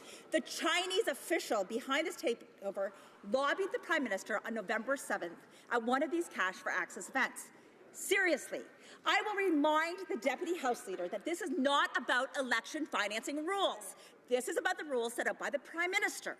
Will the Prime Minister stop his unethical shakedown and instead start acting in the best interests of Canadians? The Honourable Parliamentary Secretary to the Government House Leader. Order. Mr. Speaker, I don't know how I can be any clearer. I again say we have some of the strictest rules around fundraising of any level of government, and our party respects those rules. The Chief Electoral Officer stated that Canada's political financing laws are the most advanced and constrained and transparent in the world. In regards to ticketed fundraising events, the Chief Electoral Officer says and confirmed that every party and every campaign do them, Mr. Speaker. Thank you. Barry Innisfil. Mr. Speaker, the Prime Minister is also the self-appointed Minister of Youth. As both, he's to be an example of honour, moral integrity and honesty to our youth. It's part of the job, whether he likes it or not. How would the Prime Minister explain to young Canadians, after writing his own set of ethical rules for himself and his ministers regarding Cash for Access, that says there should be no preferential access or appearance of preferential treatment to people and organizations, when he doesn't live up to them himself? Mr. Speaker, what is the Minister of Youth teaching young Canadians when he says one thing and does another? The Honourable Parliamentary Secretary to the Minister of Employment. Speaker, I've been in this House for 16 years, and I can say with great confidence that there has never been a greater champion for youth in this House, no greater champion for youth as a Prime Minister than this current Prime Minister. And the initiatives that he's taken, not just now, Mr. Speaker, but going forward as well. He's invested $330 million into the youth employment strategy. $1.5 billion in youth grants. He's established an expert panel to develop innovative new ways to grow jobs for young people. There is no greater champion for youth in this House than our Prime Minister. The Honourable Member for Abitibi-Bay James Nunavik. Thank you, Mr. Speaker. Once again, the Aboriginal community is being shut out of the main discussion that provincial premiers are having about climate change. This is a flagrant lack of respect that flies in the face of the Prime Minister's promise to establish a new relationship with Aboriginal peoples. Climate change, Mr. Speaker, affects Aboriginal peoples directly. So why are they not being invited to participate fully in the discussion about such a critical issue? The Honourable Parliamentary Secretary to the Minister of Aboriginal Affairs. Mr. Speaker, and I thank my colleague for his question. He knows, as all Canadians do, including Indigenous Canadians, that there's no relationship more important to us than that with Indigenous people in this country.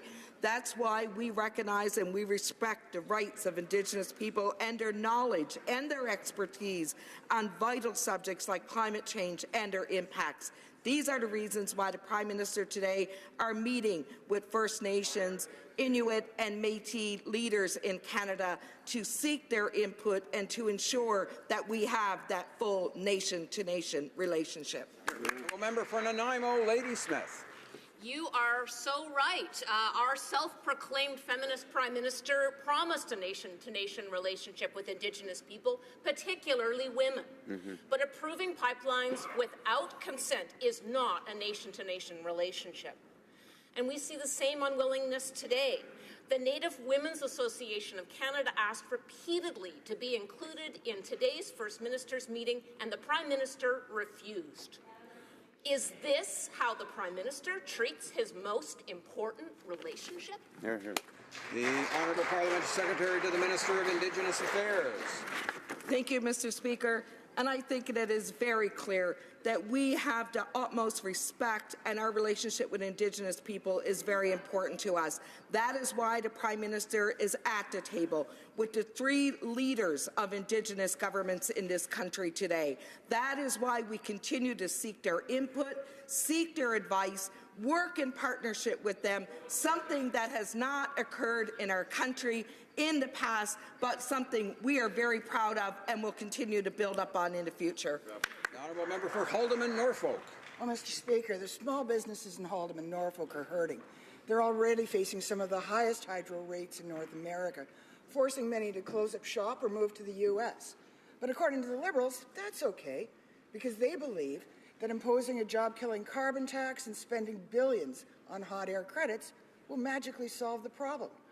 Mr. Speaker, how can the Liberals justify imposing a carbon tax on job creators when our sky-high hydro rates are already driving them to the U.S.? The Honourable Parliament Secretary to the Minister of Finance. Mr. Speaker, I welcome the question from my colleague, but I would like to remind her the first thing this government did for Canadian and small businesses and Canadian families was to reduce taxes for 9 million Canadians, Mr. Speaker.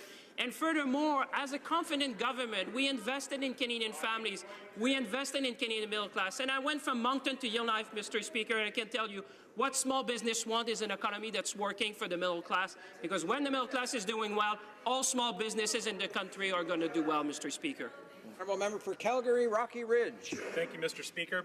Well, a generation ago, Pierre Trudeau's national energy program drove oil rigs and the jobs that went with them out of Alberta. Today, Alberta has dropped 18 ranks into the bottom half of energy investment destinations in the world. Unemployment is at a 25-year high and rising, and the Liberals are making it worse by forcing a carbon tax on all Canadians and spending billions on hot air credits. Why is the Prime Minister helping Premier Notley kill jobs in Alberta with carbon taxes and bad policy? The Honourable Minister of Natural Resources. Mr. Speaker, we have approved 3 pipelines, and that the approval of those pipelines will lead to at least 24,000 jobs being created in Canada. Many of those jobs will be for Albertans. We understand that the downturn in commodity prices has taken its toll on families in Alberta. And that's why we believe that approval of these pipelines, and one in particular that will enable us to expand our export markets, which is in the interests of Alberta and of all of Canada, is good for the citizens of Alberta and all of us. The Honourable Member for Oxford. Well, thank you, Mr. Speaker. Hardworking Canadians are already struggling to get by, many living paycheck to paycheck. The Liberals' response is to impose a job-killing carbon tax, which will make these families choose between putting food on the table or heating their homes. The Liberals have neglected and refused to stand up for hardworking Canadians just trying to live, eat, and stay warm.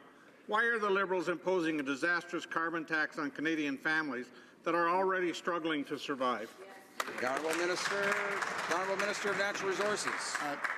Mr. Speaker, we know that across the country, various jurisdictions are responding to the climate change reality in their own way.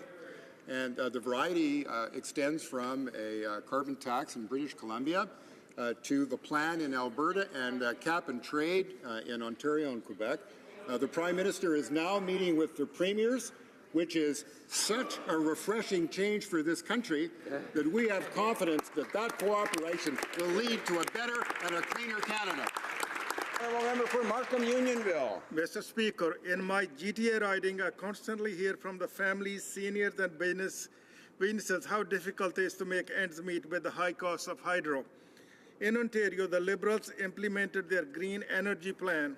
Electricity rate skyrocketed to the highest in North America. It was such a disaster that Premier Wynne was forced to apologize. Now Prime Minister is copying the same plan. Why are the Liberals shutting down Canadian businesses and putting families out of work, Mr. Speaker? Thank you. The Honourable Minister of Innovation, Science and Economic I'd like to Development. thank the member for that question. As the member knows, we're making significant investments to create job opportunities, particularly in Markham, where the member is from.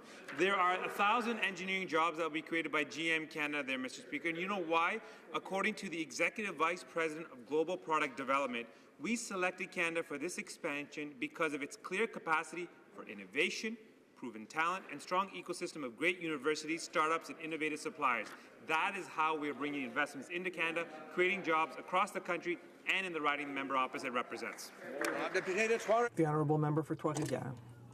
Mr. Speaker, before the campaign, the leader of the Liberal Party signed a petition in favour of building a rail bypass in Lac Mégantic. He's a responsible man, so I think he probably read the petition before he signed it.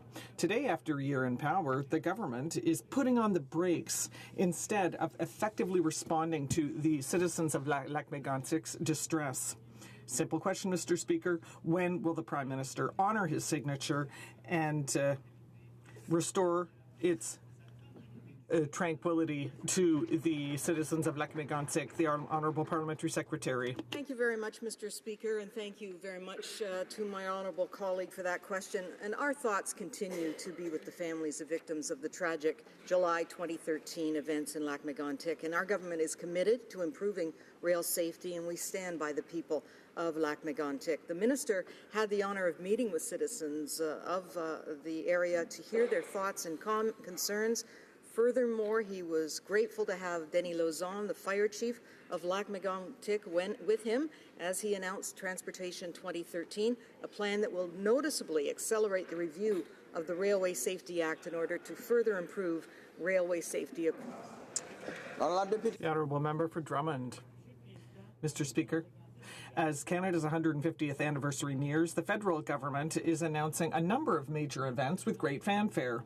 Unfortunately, when Parks Canada launched the French version of its website, it was full of errors. This is a lack of rigor that must immediately be corrected. When will the Minister of Heritage go and see the other ministers and take them to task to ensure that they respect the Official Languages Act once and for all? She needs to get angry. The Honourable Parliamentary Secretary. Thank you, Mr. Speaker, and I recognize the work of my honourable colleague on this matter. It is clear that our government can always do better as concerns our dedication to official languages. With regard to Parks Canada, we will work closely with the Minister of Heritage and the Minister of Environment and Climate Change to address this issue. It must also be noted that we have made much progress. We've appointed a bilingual judge to the Supreme Court of Canada. We've restored the Court Challenges program. Mr. Speaker, yesterday the Ministers of Finance and Status of Women announced that Viola Desmond would be the first woman to appear on one of our banknotes. Could the Minister for the Status of Women please update the House as to the process that was undertaken to make this excellent selection?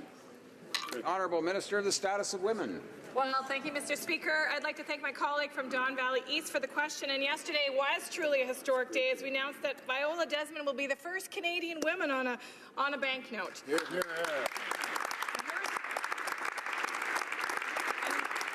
Viola's story reminds us that big change can start with small moments of dignity and bravery and speaking truth to power. We thank the Bank of Canada and the Advisory Council for their rigorous search and the selection process. And I am confident that this is just one of many opportunities we're going to have to celebrate women's role in our history and our future. Thank you very much, Mr. Speaker. The Honourable Member for Oshawa. Mr. Speaker, the Liberals' new health and dental tax will hurt Canada's most vulnerable. People with serious diseases and pre-existing conditions are worried. In Quebec, about 1 in 5 policyholders lost their coverage when this was implemented, with only 1 in 10 securing their own coverage afterwards. Mr. Speaker, why do the Liberals keep attacking Canada's most vulnerable? Yeah. Honourable Parliamentary Secretary to the Minister of Finance.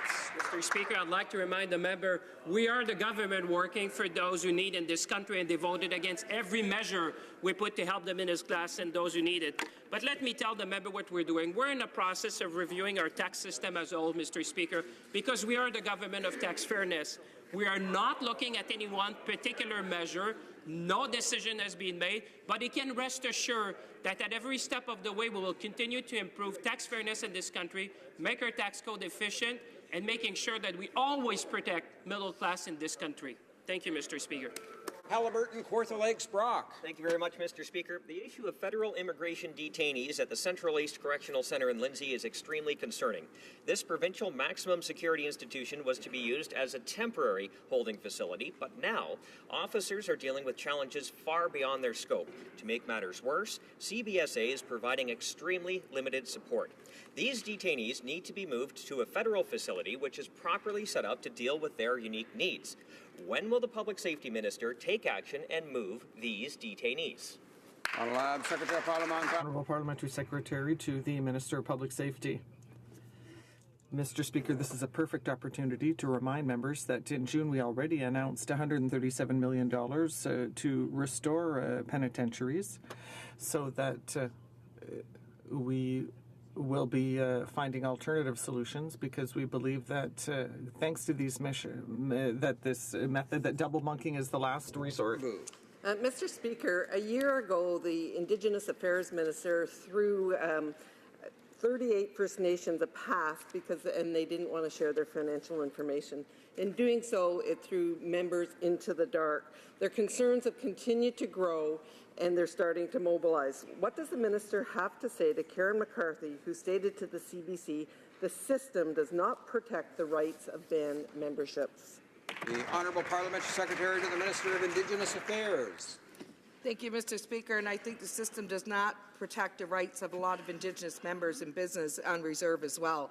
And that's why, including First Nations, our government, and everyone that's involved wants increased transparency and accountability, and we want to be able to achieve this through fully working together in partnership to ensure that we have a solution to this that is not going to be top-down like the former government had implemented, but it's going to be one that is developed and working together in partnership to ensure that First Nations fiscal transparency is open, it is accountable, and it works for First Nations. Member for Kamloops, Thompson Caribou. Mr. Speaker, they talk about being concerned about transparency. They and the ministers just spent 3 days at AFN meetings and did the word transparency and how we can be accountable to the membership. It did not come up once. According to Karen McCarthy, the system where we file grievances and allegations to INAC, it really doesn't go anywhere. Further, we heard from Charmaine Stick. INAC and AFN need to help us. We need help instead of taking our leadership to court. It has been over a year now. They have done nothing. When will she put actions to those words and show these women some respect? The Honourable Parliamentary Secretary to the Minister of Indigenous Affairs. Thank you, Mr. Speaker, and I thank my colleague for her question. And one thing she is exactly right about, and that is both the minister, myself, and the staff in INAC have spent the entire week meeting with First Nations governments from all across the country on a variety of issues, Mr. Speaker, day in and day out that are important to them. We have talked about the Fiscal Transparency Act. We have made it known over and over again that where there is any complaints, where there is any allegations, as a department, they are being investigated. They are being looked up on very seriously. Where forensic audits have been required, they have been launched. The Honourable Member for Courtenay Alberni. Mr. Speaker, this government is considering privatizing our airports, yet Canadians already pay among the highest travel fees in the world. And provincial tourism ministers agree. They don't want Canada's airports privatized. Canada ranks #1 for airport infrastructure. So why would the Liberals try to get private investment in this area? Is it because they want their friends in big business to reap the profits, or simply because they don't care about middle-class Canadians paying more for air travel? The Honourable Parliamentary Secretary to the Minister of Transport. Thank you very much, Mr. Speaker, and I want to mention that our government is obviously committed to getting Canadian products to global markets. Canada is a trading nation, and being competitive on a global scale requires world-class infrastructure, and that is why, to support this, we are investing $10.1 billion over 11 years, as announced in the Fall Economic Statement. We will make strategic investments in trade and transportation projects that build stronger, more efficient transportation corridors to international markets and help Canadian businesses to compete, grow, and create more jobs for Canada's middle class. Thank you, Mr. Speaker. The Honourable Member for Hochelaga. Mr. Speaker, for some years now, many plant closures have affected the economy of Eastern Montreal. After the Shell refinery and the Mabe home appliances plant, it is now the Christie Cookie factory that is closing in Hochelaga-Maisonneuve. That's another 454 good jobs that are disappearing from my riding. I met with the plant managers to discuss possible solutions, but they were clear the decision is final. Does the minister have a plan to ensure the survival and the creation of good jobs in Eastern Montreal? The Honourable Minister of Innovation and Science. I'd like to thank my colleague for the question, Mr. Speaker. Raised raised by the member, and that is why we're making significant investments through DEC, a regional development agency in Quebec, which is focusing on job opportunities in that region. I would like to highlight that we actually made an investment that maintained and created 1,000 jobs at Mirabel in the aerospace sector. We also invested $54 million in space, $54 million in aerospace, $108 million in total to looking in those areas. We're also focusing in those regions to make sure that we help diversify the economy, help small businesses, Mr. Speaker, and we'll continue to make sure that we make investments that create jobs. The Honourable Member for Mégantic-l'Érable. Mr. Speaker, the petition supporting the rail bypass around Lac Mégantic has the signature of a very famous public personality, that of the Prime Minister himself. And the residents didn't have to pay $1,500 to get it because the Liberal leader wasn't Prime Minister at the time. Will the Prime Minister send a clear signal today to the people of Lac Mégantic, committing to build the rail bypass that will end their suffering? Can the Prime Minister show that a signature free of charge has just as much clout as a $1,500 fundraiser? The Honourable Parliamentary Secretary to the Minister of Transport. Thank you very much, Mr. Speaker, and thank you to my honourable colleague for that question. And as I mentioned earlier, our government is committed to improve rail safety, and we stand by the people of Lac Mégantic. And I repeat that our thoughts are with the victims of this tragedy. The member should note that the final results of the city-led study have not been released, and we are still awaiting the technical details. Therefore, we would like to see the results before rendering a final decision, but we are conscious that the citizens of Lac Mégantic would like a rail bypass. Thank you very much, Mr. Speaker. The Honourable Member for Sarnia-Lambton. Mr. Speaker, Coast Guard employees in my riding have not been paid as a result of the Phoenix Pay fiasco. Single mothers have not been paid in multiple pay cycles and may lose their homes, and some workers are owed $20,000 in pay. It's Christmas, and the Liberals have made promise after promise about fixing this system. I approached the minister last week on these specific problems, yet she has done absolutely nothing, hasn't even contacted them. Will the minister finally ensure that everyone owed money gets it in time to actually enjoy Christmas?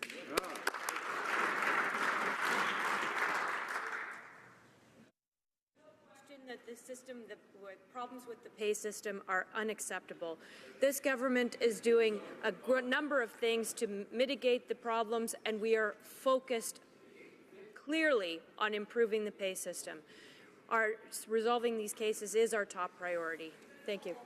Member for Edmonton West. Mr. Speaker, public servants affected by the Liberal Phoenix Pay fiasco are maxing out their credit cards to make ends meet. And with Christmas weeks away, they're wondering if there'll be anything left to put under their trees. These are real people, Mr. Speaker, not just case numbers. When will the minister devote the same energy to fixing your mess as she does to blaming others for it? For Parliamentary Secretary, the Minister of Public Services. The problems affecting public service pay are completely unacceptable. I know how untenable this situation is. I can assure you that we are working diligently to solve the problems linked to pay, that this is our priority. Member for Kelowna Lake Country. Mr. Speaker, this government values the role of science and the ongoing contributions our scientists make to our environment, economy, and our communities. Can the Parliamentary Secretary to the Minister of Science update this House on what the government is doing to support innovation and research? The Honourable Parliamentary Secretary to the Minister of Science. Mr. Speaker, the member for Kelowna Lake Country and our government knows science is the foundation of a strong, healthy, and prosperous society. That is why we are committed to supporting cutting-edge genomics research. Just yesterday, Mr. Speaker, the Minister of Science announced an investment of $32 million to support the latest recipients of Genome Canada's large-scale applied research projects competition. This investment will help renew our traditional industries like forestry, fisheries, and mining, and will increase Canada's global competitiveness, our economic growth, and our social well-being. Honourable Member for Souris, Moose Mountain. Mr. Speaker, the Liberal announcement to expedite the phasing out of coal-powered electricity has created panic in my riding. For over 10,000 residents, mainly in Coronach and Estevan, this announcement is a death knell. There will be no jobs, which will cause mass exodus. Property values will plummet, and the trickle-down effect will devastate families. When will the Liberals stop pretending to care about Southeast Saskatchewan and actually start creating jobs? Mr. Speaker, the member knows putting a price on carbon pollution is a priority not just for this government, but for governments all across Canada. And there are a variety of ways in which governments have chosen to do that, running the range from a carbon tax in British Columbia to the cap-and-trade system in Ontario and Quebec. We also know that the Prime Minister is meeting with Indigenous leaders today and with premiers from the provinces, which is a refreshing change to the way this country does its business. Well, member for Mississauga, Streetsville. Thank you, Mr. Speaker.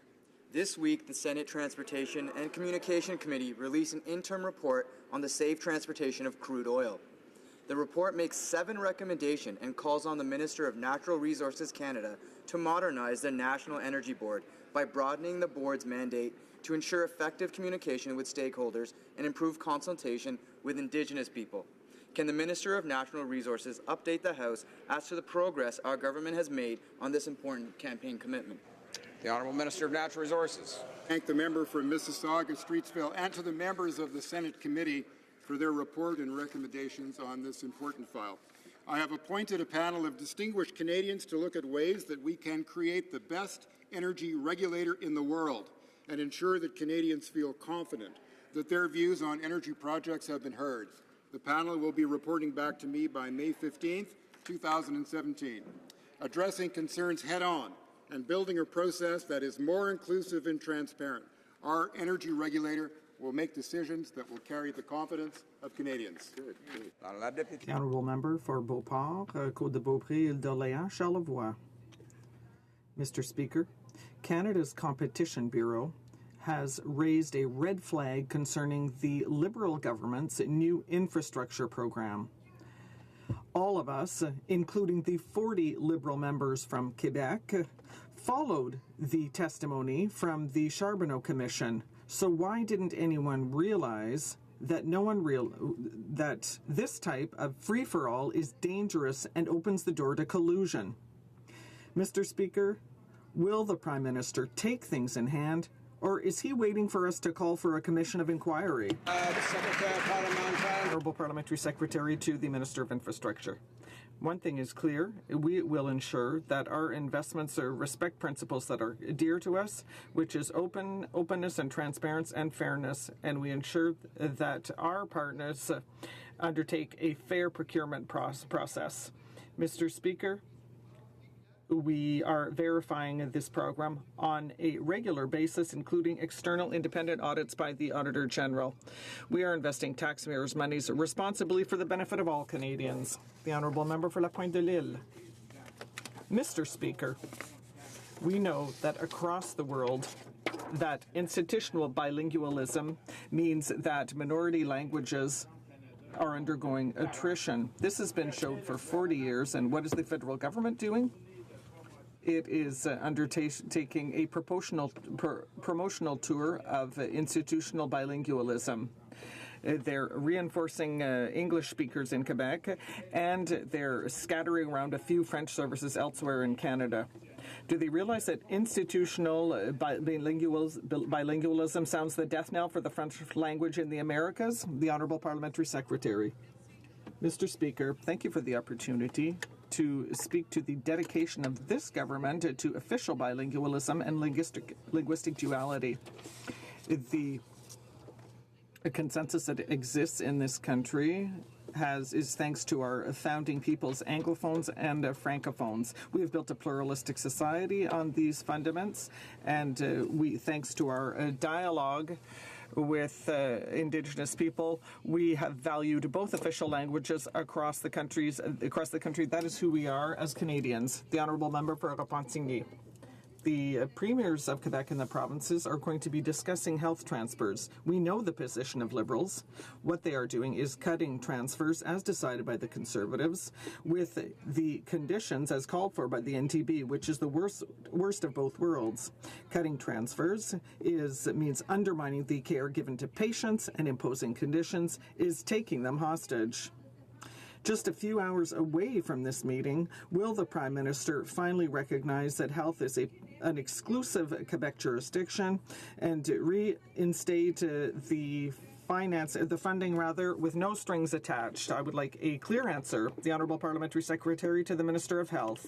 And as I said previously in this House, there will be no cuts to health care. Our government is committed to a collaborative approach to health care. Next year, the Canada Health Transfer will grow by more than $1 billion to over $37 billion.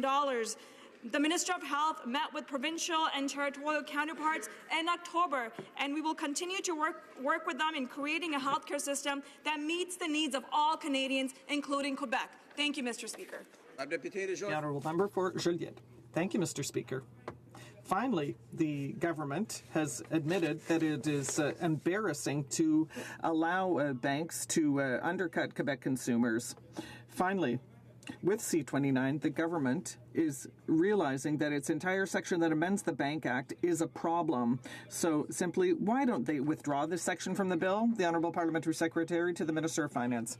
Mr. Speaker, we are always attuned to Canadians and to consumers, obviously.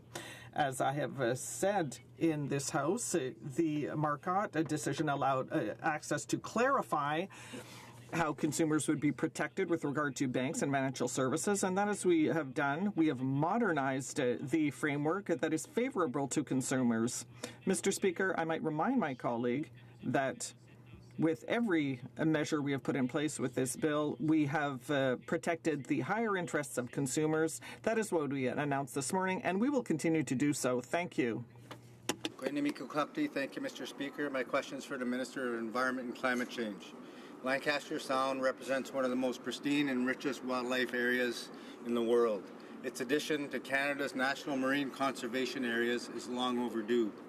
Last year, the Minister received a detailed report from the Kikitani Inuit Association. This report outlined recommendations for larger conservation boundaries based on community consultations and Inuit traditional knowledge. Will the Minister ensure Inuit traditional knowledge is included in the plan, and when can we expect it to be finalized? Thank you, Mr. The Honourable Minister of Natural Resources. I'd like to thank the Honourable Member for its very important question. Our government is committed to a national marine conservation area in Lancaster Sound. It will contribute significantly to our government's domestic and international commitments to conservation, and we announced funding for the marine conservation area in Lancaster Sound in Budget 2016. Inuit traditional knowledge has been a major component of the feasibility assessment for the marine conservation area. I can also assure the member that Inuit traditional knowledge will be an important part of interim management planning and in the first formal management plan to be completed within 5 years of the establishment of the conservation area. Thank you, Mr. Speaker. This ends question period for today. Tabling of documents. Dépôt de documents. The Honourable Parliamentary Secretary to the Government House Leader. Yes, Mr. Speaker, pursuant to Standing Order 36, Bracket 8, I have the honour to table in both official languages the government's responses to 8 petitions. Tabling of documents. Dépôt de documents. Introduction of government bills. Dépôt de projet de loi émanant du gouvernement. Statements by ministers. Déclaration du ministre. Reports from interparliamentary delegations. Rapport de délégation interparlementaire. Presenting reports from committees. The Honourable Member for Don Valley West. Merci, Monsieur le Président. Thank you, Mr. Speaker. I have the honour to table in both official languages the 7th report of the Standing Committee on Public Safety and National Security concerning Bill C-22, an act to establish the National Security and Intelligence Committee of Parliamentarians and to make consequential amendments to certain acts. Bill, and has decided to report the bill back to the House with amendments. Thank you. Presenting reports from committees. The Honourable Member for Bay of Quinte. Mr. Speaker, I have the honour to present in both official language the 3rd report of the Standing Committee on Veterans Affairs entitled Reaching Out, Improving Service Delivery to Canadian Veterans. Pursuant to Standing Order 109, the committee requests that the government table a comprehensive response to this report. Thank you. Presenting reports from committees. Présentation du rapport du comité. Introduction of private members' bills. Dépôt de projet de loi émanant des députés. First reading of Senate public bills. Motions. Motion. Presenting petitions. Présentation de pétition. The Honourable Member for New Brunswick Southwest. Mr. Speaker, I am honored to rise today to submit a petition requesting the government help preserve local telecommunications. Dozens of residents of New Brunswick Southwest have signed a petition which asks the government to enable community-operated media centres ensure the survival of community television. It calls for the availability of local media in small towns and neighbourhoods that are not served by private or public media. The petitioners also call upon the government to ensure that Canadians have access to multimedia platforms, media skills training, and content distribution capacity in the digital economy. Thank you. Presenting petitions. Présentation de pétition. The Honourable Member for Elgin, Middlesex, London, Middlesex.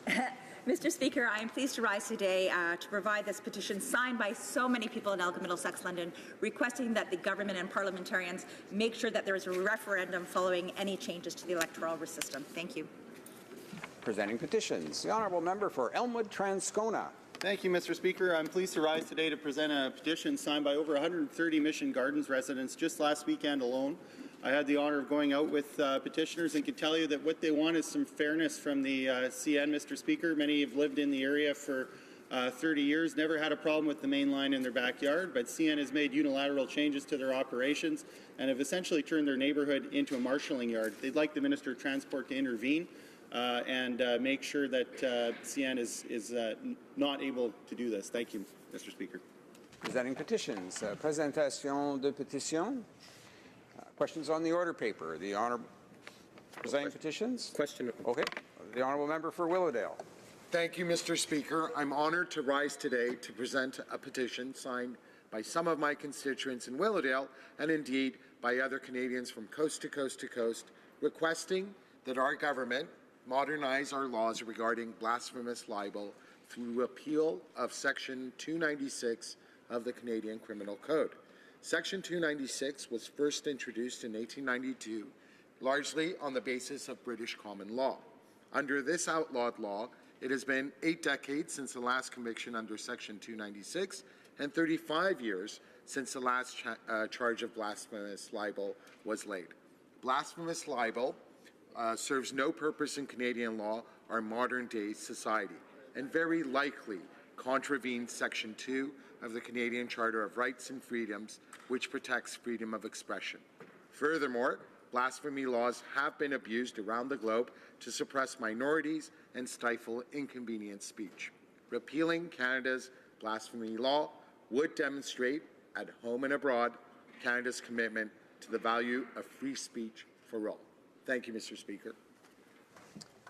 Just a reminder to all honourable members to signify their interest in presenting a petition.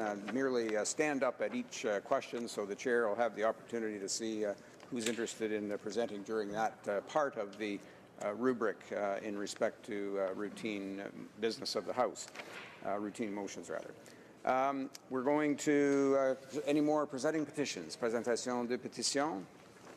Questions on the order paper. The Honourable Parliamentary Secretary to the Government House Leader. Yes, thank you, Mr. Speaker. The following question will be answered today, question 577. And furthermore, Mr. Speaker, I would ask that if a revised response to question 550, originally tabled on December 2, 2016, and the government's response to questions numbers question 575, question 576, and question 5782, question 580, could be made orders for return. These returns would be tabled immediately. Is it the pleasure of the House that the aforementioned questions be made orders for return and that they be tabled immediately? Is that agreed? Agreed and so ordered. The Honourable Parliamentary Secretary to the Government House Leader. Yes, thank you. Finally, Mr. Speaker, I would ask that all questions be allowed to stand at this time. Is that also agreed? Yes? Agreed and so ordered. That's it. We're going to orders of the day. Ordre du jour.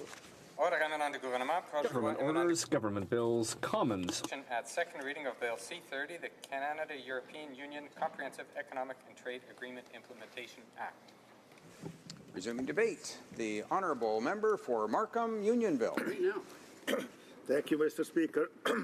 I'm honored to have the privilege to rise in House today to speak on Bill C-30, an act to implement the Comprehensive Economic and Trade Agreement between Canada and the European Union, or CETA as it often referred to.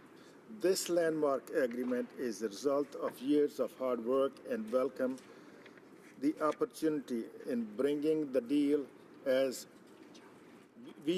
government stuck into force. I would like to congratulate the Trade Minister for signing this, prioritizing this agreement.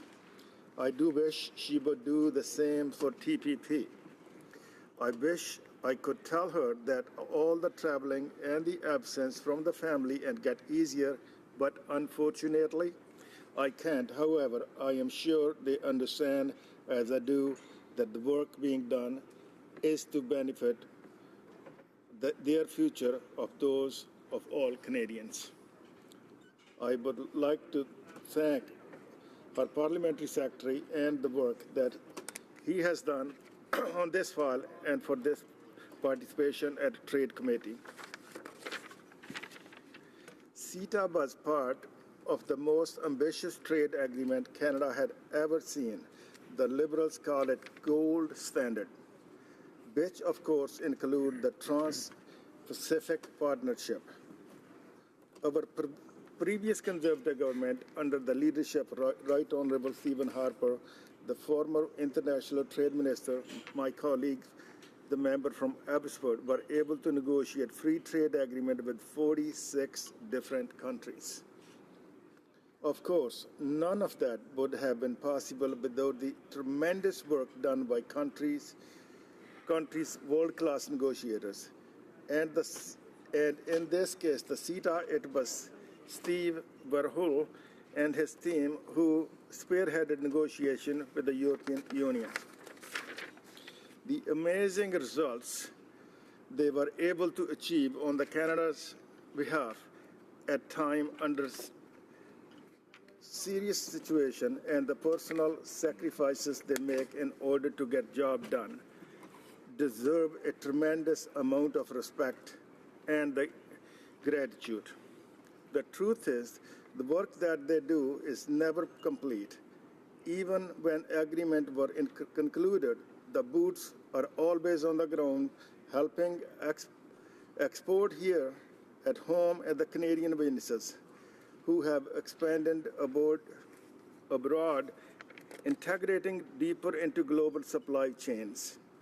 They are the first to arrive and always last to depart, carrying and leaving traces of Canada along each stop.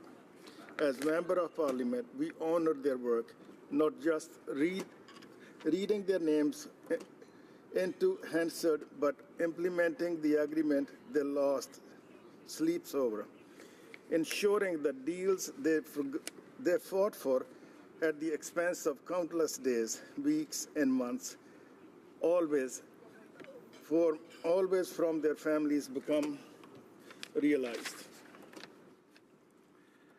To our negotiators, trade agreements are more than just tarps on lines and clauses on the piece of paper. To them, it is living contribution to the Canada's remain prosperous.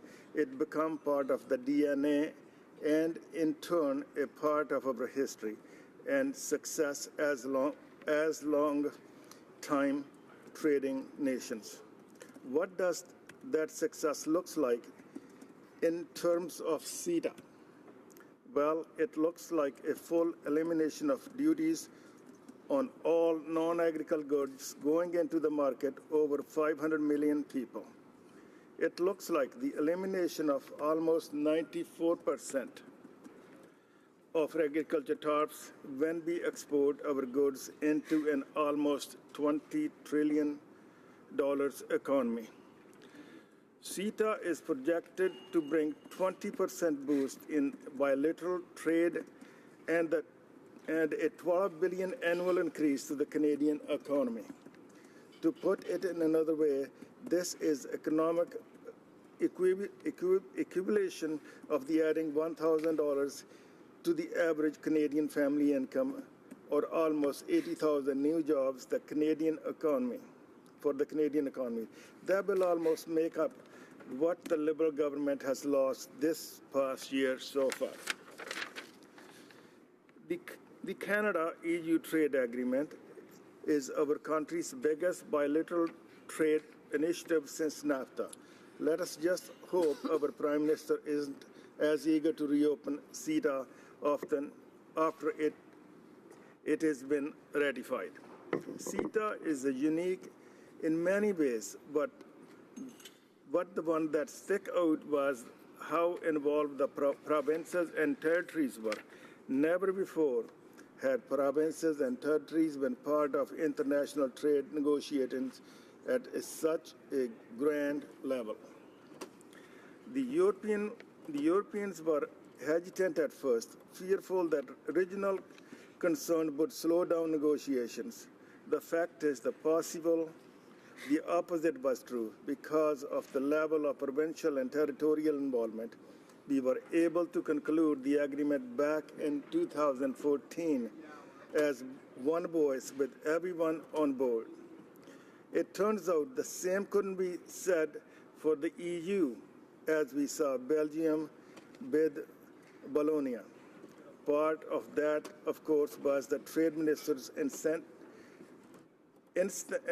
need to penetrate every irritant from every faction she could find, and for the sake of branding the agreement as liberal progressive.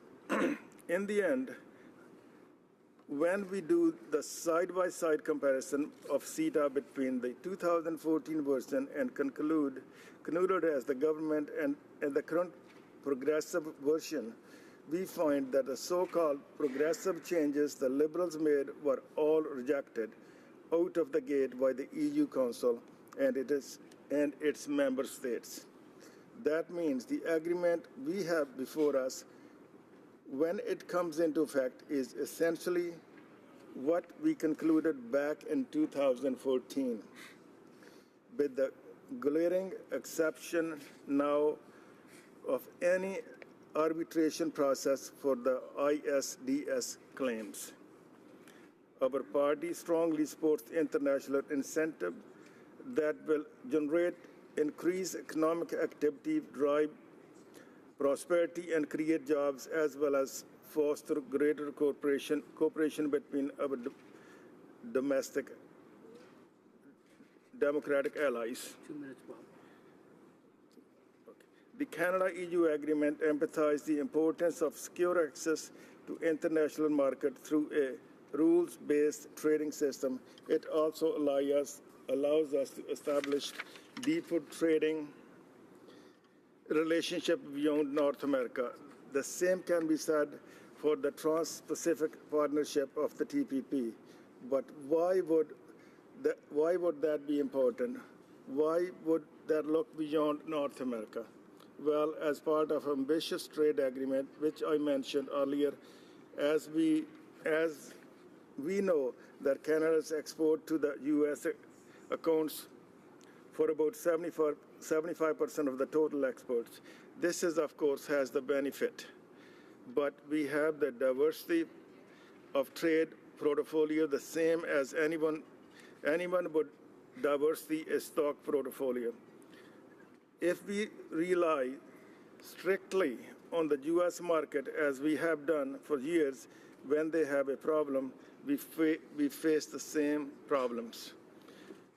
CETA, on the other hand, is a very aged market, a very mature market. The Pacific Rim of the TPP, on the other side, of course, takes into account a growing, emerging middle class, which we have access to. So between the two, we have access to 80% of the global GDP. It is very important that we have both agreements in place. Yet, that exactly what happened as Six Nations press ahead with the TPP agreement, leaving Canada behind. at the point we can, we and must change our position. In addition to weakening Canada's position by premature putting NAFTA on the table before the new U.S. president has been sworn in, the government's continued indecision and liberal, I'll cut it short. Mr. Speaker, the general provision of the enactment set out rules by the invitation that specify that no recourses may be taken on the basis of Section 9 to 14 or any order. Order. Order. The time has expired. I do encourage honourable members to, in the course of their remarks, just give a glance in the direction of the Speaker from time to time, and we'll do our best to give some clues as to the time remaining and so on. So we'll go to questions and comments now. Questions et commentaires? Questions and comments? The Honourable Member for Rimouski-Neja-Témiscouata-Lebasque. Thank you very much, Mr. Speaker, and I thank my colleague for his speech. A question that often comes up when we're talking about significant trade agreements like this, and we certainly recognize that this is a significant trade agreement. So on the one hand, when you have exchanges between the three parties, people always say that the NDP is being dogmatic and that we always take the same position. But I've noticed, I said this to my colleague and I've also said this publicly, that as far as I can remember, at least since the 1980s, Conservatives have never voted against a trade agreement. Liberals have never voted against a trade agreement. We have sometimes voted for trade agreements and sometimes against them. So I would submit that we are the only party that is really being responsible enough to study the content of trade agreements, because in the end, a trade agreement is really like a contract. So I'd like to know if my colleague recognizes that a trade agreement is a sort of contract and that we need to study the different provisions in it to see if we support it or oppose it. Member for Markham Unionville. I thank the member from the opposite side for the wonderful question. We are looking into these things over the years. The first this agreement was concluded back in 2014. Overall, if you look at it, if you're a trading country, this is a good agreement. As you know, we have only 36 million people live in this country. We have to trade with the other countries. CETA is key position for the Canada's situation, economy situation. 75% of our trade is done by the U.S. alone. And we need the more trading partners. This is why it is important for us, our side, and for all Canadians. We work on this file. We must trade with the people. And we are hoping many, many, many other CETAs come on the table. Questions and comments. The Honourable Member for Joliette. Yes, thank you, Mr. Speaker. I'd like to hear what my colleague has to say about the rest of his speech. I think he didn't get the time to finish his speech, so I'd like to hear what else he had to say. For Markham Unionville.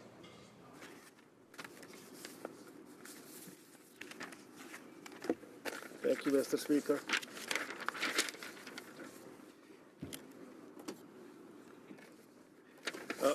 Basically, the speech, what we are saying in the speech is at the end of the day, the trade is a trade is a trade. We must trade. Otherwise, with the smaller population in this country, we have to trade with the world. We have to go as far as we can. Either the crude oil from Alberta, exporting our beef or any other goods, the farmer stuff, meat market, and everything else. We have to take it to the market, and we need a free market where we can trade freely without any tariffs or anything else. Thank you, Mr. Speaker. Questions and comments? Questions et commentaires? The Honourable la députée d'Hochelaga. The Honourable Member for Hochelaga. Thank you, Mr. Speaker. I'd like to ask my colleague, when the negotiations were done for this agreement, the UK was still part of the European Union. And almost 50% of our exports are go to the UK out of the EU. And that's what the negotiators thought would be the case when they negotiated the deal. So I'd like to know if the member is as concerned as we are that now the UK may no longer be included in the agreement. Unionville. Thank you, Mr. Speaker. And I thank the honourable member for this. Is a nice question. Honourable member is absolutely correct. But when this agreement was negotiated, it was negotiated with the sense with the United Kingdom, with the UK and the situation. But unfortunately, things happened. And I strongly suggest the Liberal government to negotiate separately with the United Kingdom. Again, we need more and more trading partners, and I know the concern where she's coming from, but at the end, we, on our side, we favor more trades with the entire world, including United. Resuming debate. Reprise de débat. L'honorable député. The Honourable Member for Trois-Rivières. Thank you very much, Mr. Speaker. I paid careful attention to the remark that you made a few minutes ago about watching the time. But generally, I'm not a man to not take up a challenge, but I have to say today the challenge is impossible. How could I summarize in 10 minutes? How could I talk about a treaty, an agreement as vast as this one? So rather than trying to discuss everything in 10 minutes, I will try to focus on just a few points that I think are particularly salient. And I hope that everyone following this debate, particularly my constituents in Trois-Rivières, hopefully they will see that what my position is on this agreement. Now, all too often, and this is my first point, people try to paint the NDP as a party that resists the signing of any free trade agreements. But that's not true at all. What is true is that we never make a decision before having read the agreement. And it took a long time for the text of the agreement to become available. And now, if we look at all of the provisions in the agreement, we can see that they're still not in their final format. They're not definitive. And there's also the situation of the Walloons, who said, yes, we're going to take a step forward, but we still want to reserve the option of coming back and turning things down. So the questions and aspirations that they had at the beginning were not met. So I'm wondering, given that we only have a few weeks left to ratify this treaty, why we're already hearing Quebec, for example, through the leader of the official opposition, say that the treaty will not be ratified unless there is compensation for the dairy industry in Quebec. I'll come back to this a little bit later. Now, this person is not the Premier of Quebec, but between now and the time at which the agreement is ratified, things may have changed in Quebec or anywhere in Canada or in other countries that are directly affected by this free trade agreement. We often hear in this House, and I heard this from the Minister of International Trade and also from many of her colleagues, that if the NDP can't sign a treaty with the European Union, then who would they be willing to sign an agreement with? What I'd like to say in response to that is that they need to totally change their approach. Instead, we should ask, if we can't sign the best agreement possible with the EU, a treaty, an agreement that really is a model and models all other agreements that will come in the future, then who can we conclude a really good agreement with if we can't do so with the European Union? So this is why we're really insisting on perfecting this agreement as much as possible. And we want our concerns to be heard so that everyone can benefit from a better agreement.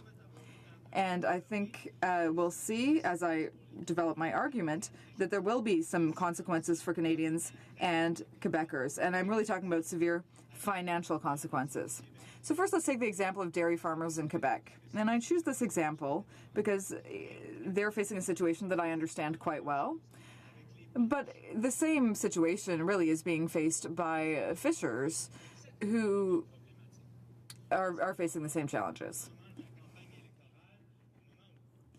During the election campaign, you'll remember, there were candidates all across Quebec meeting with the Union of Agricultural Producers and other associations like that to talk about their concerns. And everyone listened very attentively.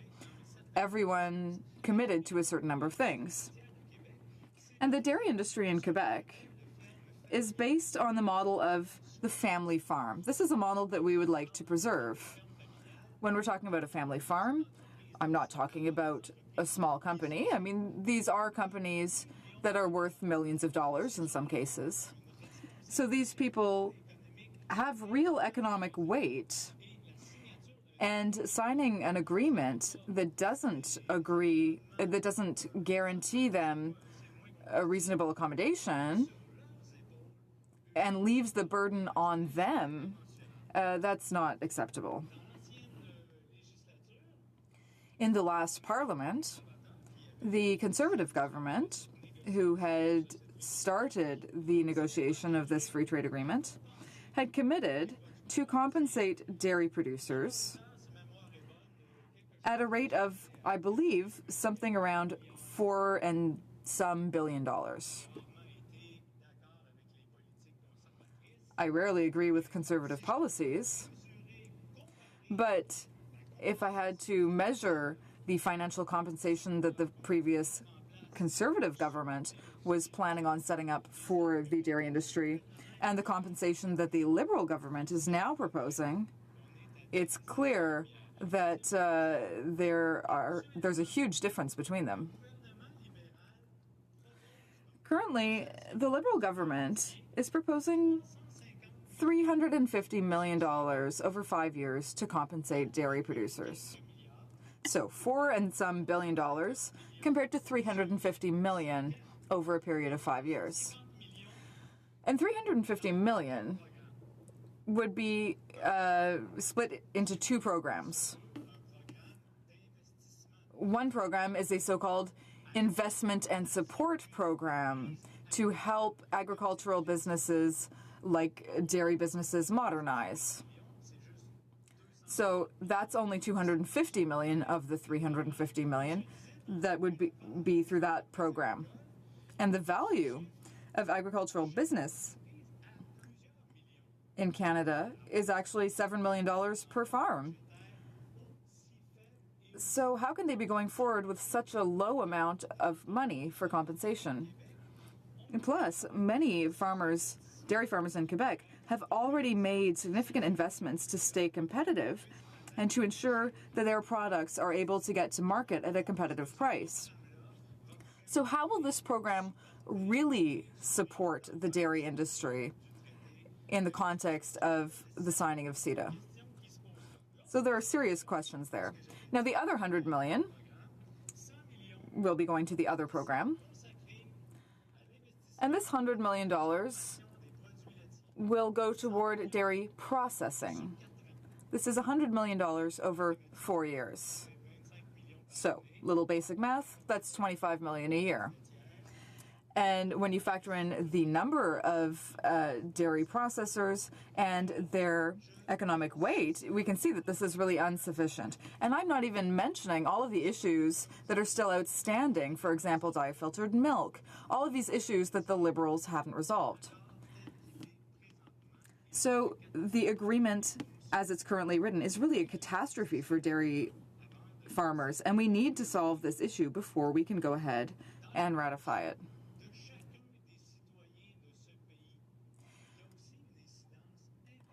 This agreement will also have a significant impact on every citizen of this country.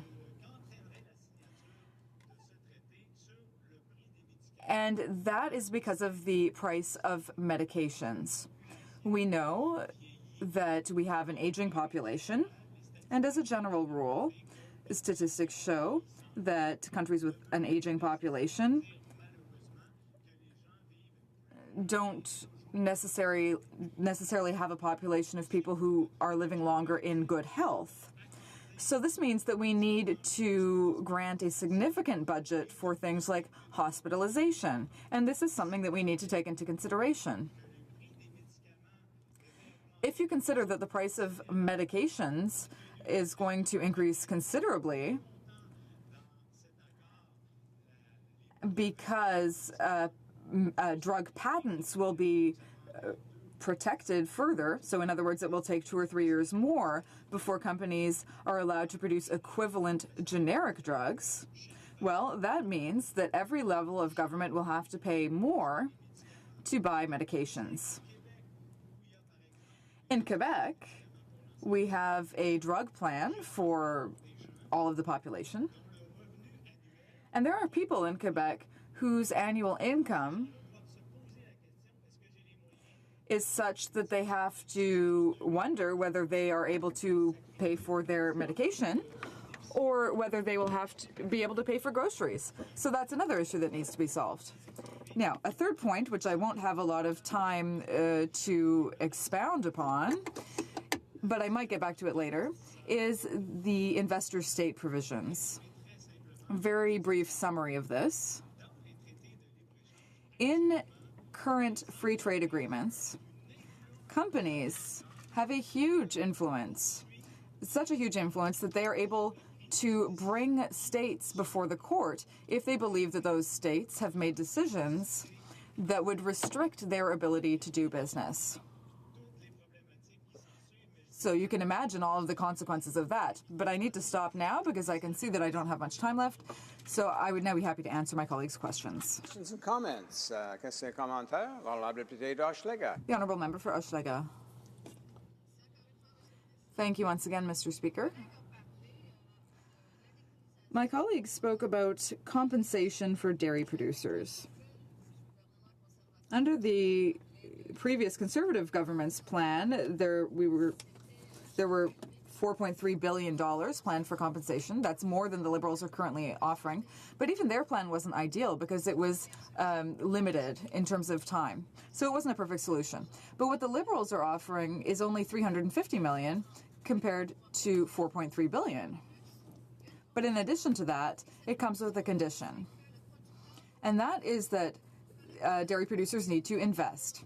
My colleague talked about farms that have a high volume of production. They're worth millions of dollars. But there are also small family farms where people have a hard time just making ends meet. So they have this obligation to invest money that they can't really afford to invest because they don't have a lot of income. So what impact will this change have on small family farms?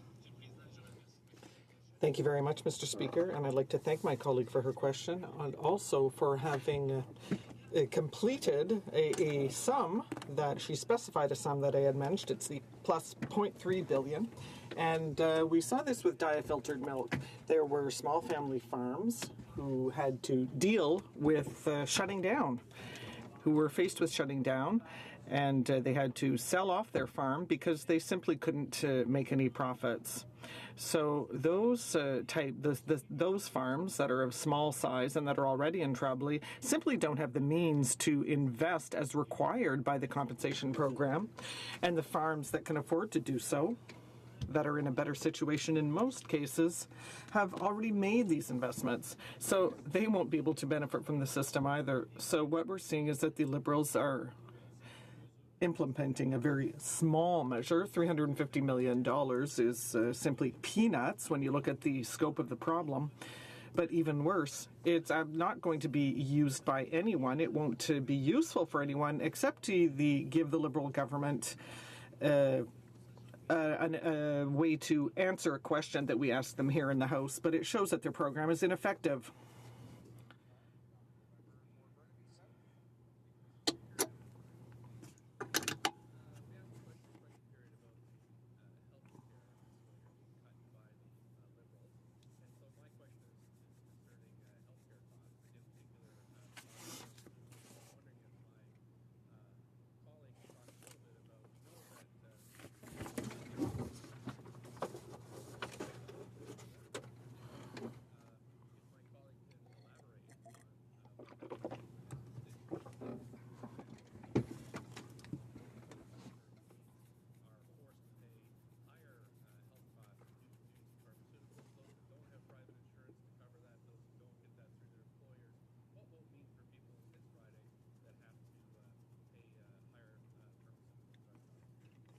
The Honourable Member for Trois-Rivières.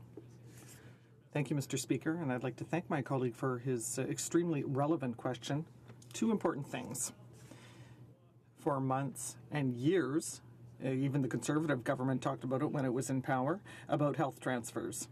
And we've always had the same old answers. No, there won't be less money, but we know full well that there won't be any less money, but meaning that they're going to transfer the same sums, but year after year equals less. And the first thing that we have to recognize, which is undisputable, is that when the health regime was put in place was the 50-50 formula, 50% from the federal government and 50% from the provinces. Right now, we're talking about 20% funding for healthcare from the federal government for the provinces. So if that's not a clear demonstration of the government pulling out, the federal government pulling out of healthcare funding, well, then I don't know what is. As for the Quebec healthcare system, everyone is covered by drug insurance. Now, obviously, the first prescriptions of the year are paid in practically in full up until the minimum guaranteed. But after that, there's kind of a user fee, so much money per prescription.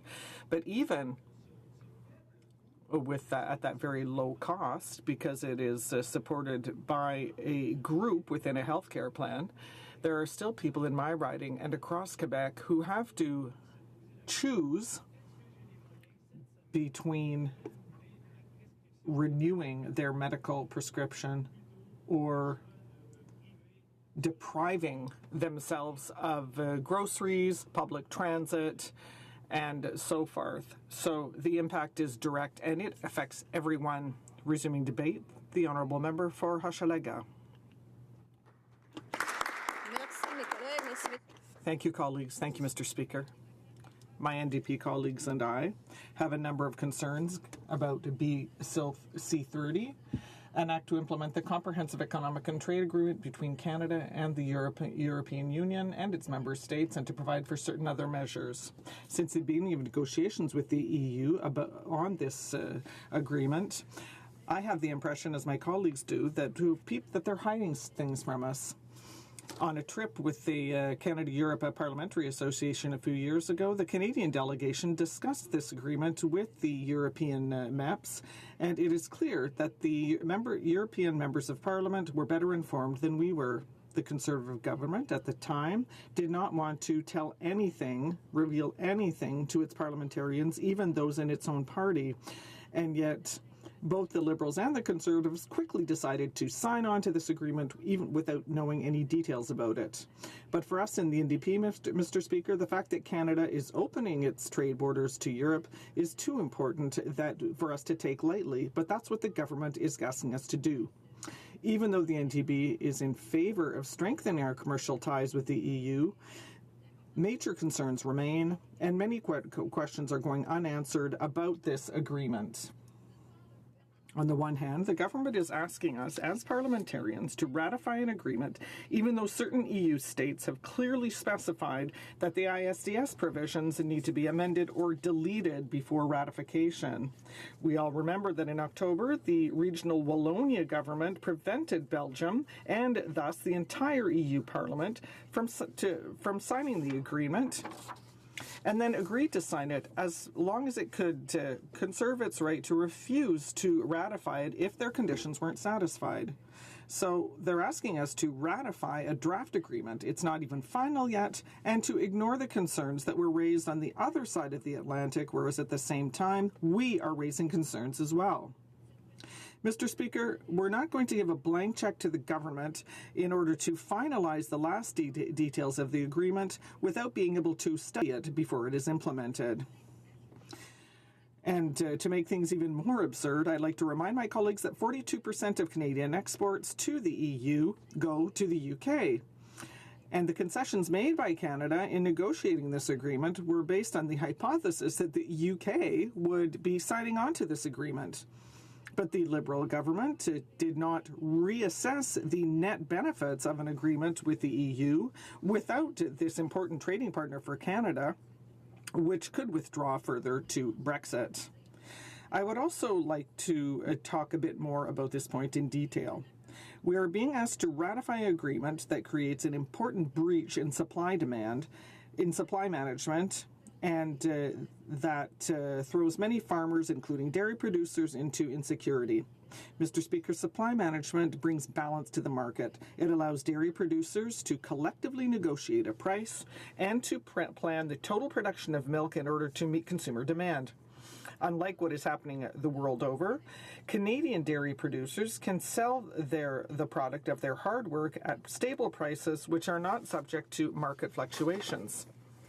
This means that the Canadian dairy industry is one of the only self-sufficient agricultural industries that does not need government subsidies to ensure its survival. But by creating another gap in supply management, many farms have fewer and fewer guarantees with regard to the stability of their income, and that is especially the case for family dairy farms. The Conservatives had promised compensation to the tune of $4.3 billion to the farmers affected by supply management, who will be affected by the Canada-EU agreement and the TPP.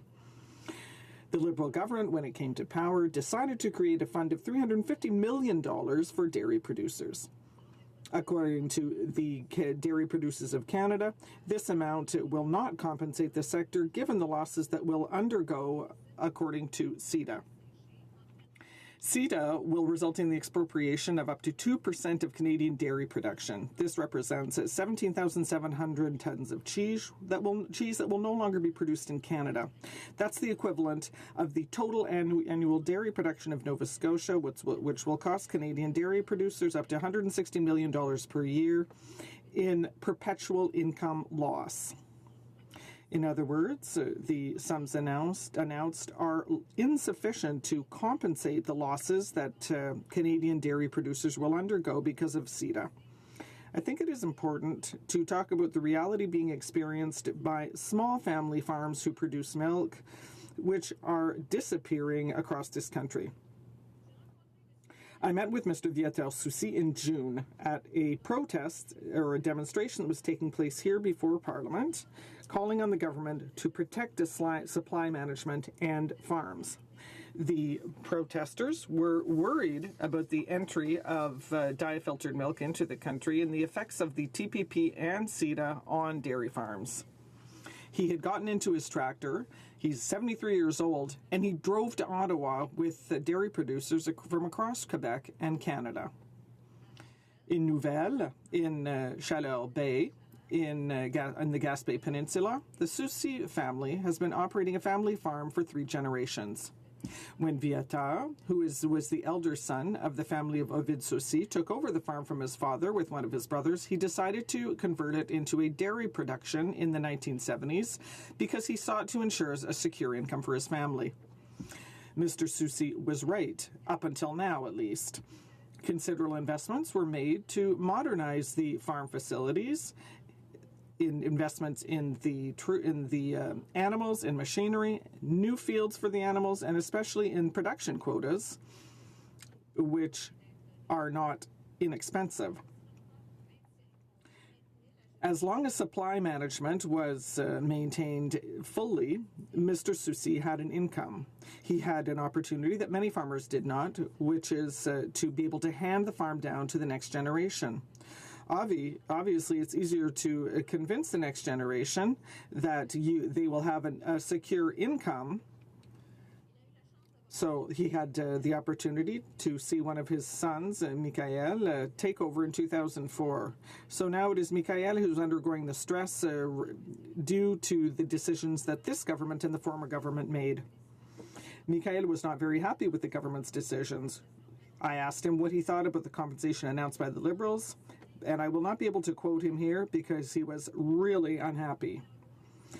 But overall, he said that the loss of income that if dairy farmers will undergo will mean that they will have fewer liquid assets, and they will become more indebted, and that is not a logical solution. He also asked us to put this question to the government. I would also like to know how many more times they are going to play around with me. Do I sell now, or should I wait until it's worth nothing and that I have to declare bankruptcy? That gives you an idea of how he feels, Mr. Speaker, because having a stable income is one thing, but once he has paid his overhead and for his employees, he has not very much left to pay his own salary. So if he has even less income, what does he have left? Obviously, it is normal that he is stressed and unhappy. Mr. Speaker, there are fewer and fewer family farms in Canada, so it would be a good idea to protect the ones that are left.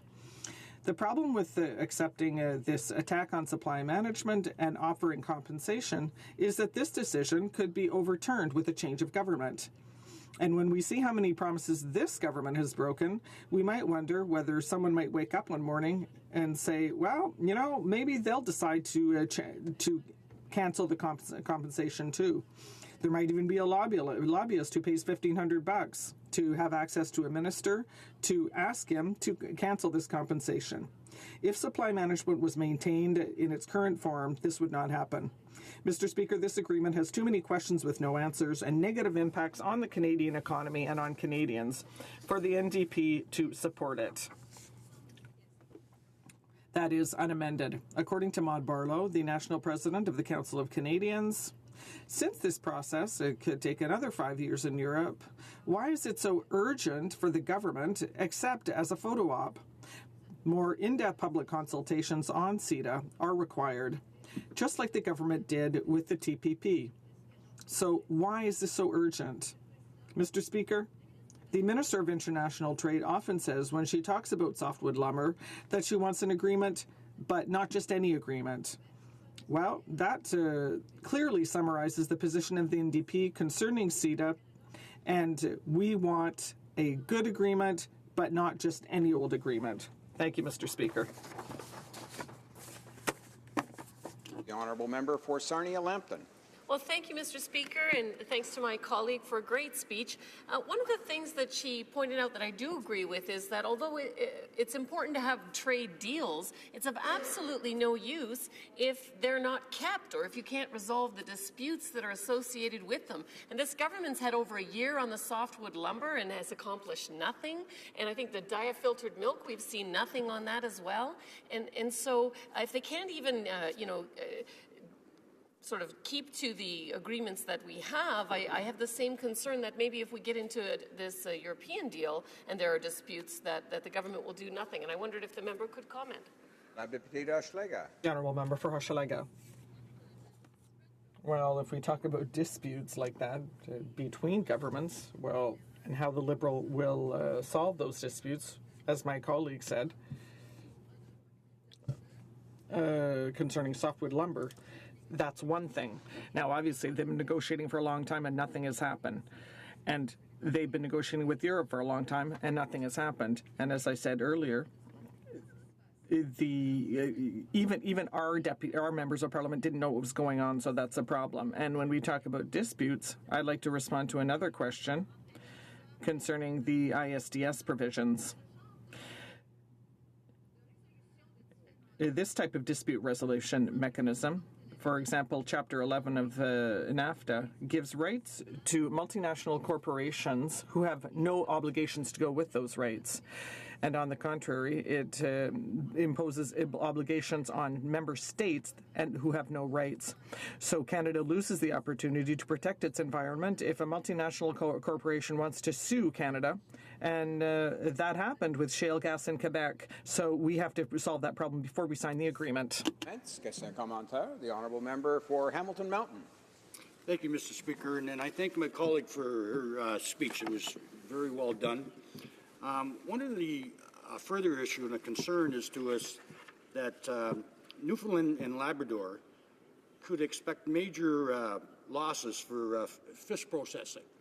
And I'm wondering if she could comment, or does she have concerns that the government has yet to explain how they will compensate Newfoundland and Labrador on these losses. Thank you. The honourable member for Hochelaga. Exactly, Mr. Speaker. We're talking about compensation for dairy producers, but we didn't say anything about fisheries, and yet there are members on the other side there are many members on the other side who come from the maritime provinces where fishing and the fisheries are so important, and nothing is happening, like my colleague said. So there are members who should stand up and speak out to protect their citizens, people who risk losing their jobs, especially since people in the Maritimes have to leave their region and go work in other provinces to make a living. And I think that is even worse. And if there's no compensation, well, then there will be a big problem. The honourable member for Regina Leuven. Thank you, Mr. Speaker. I'm just wondering if my colleague from Hochelaga could perhaps elaborate on the negative effects that the Comprehensive Economic and Trade Agreement could have on pharmaceuticals and the cost of prescription drugs in Canada. The honourable member for Hochelaga. That's also very clear that there's going to be an increase in the price of drugs. A few years ago, I met with a citizen in my riding who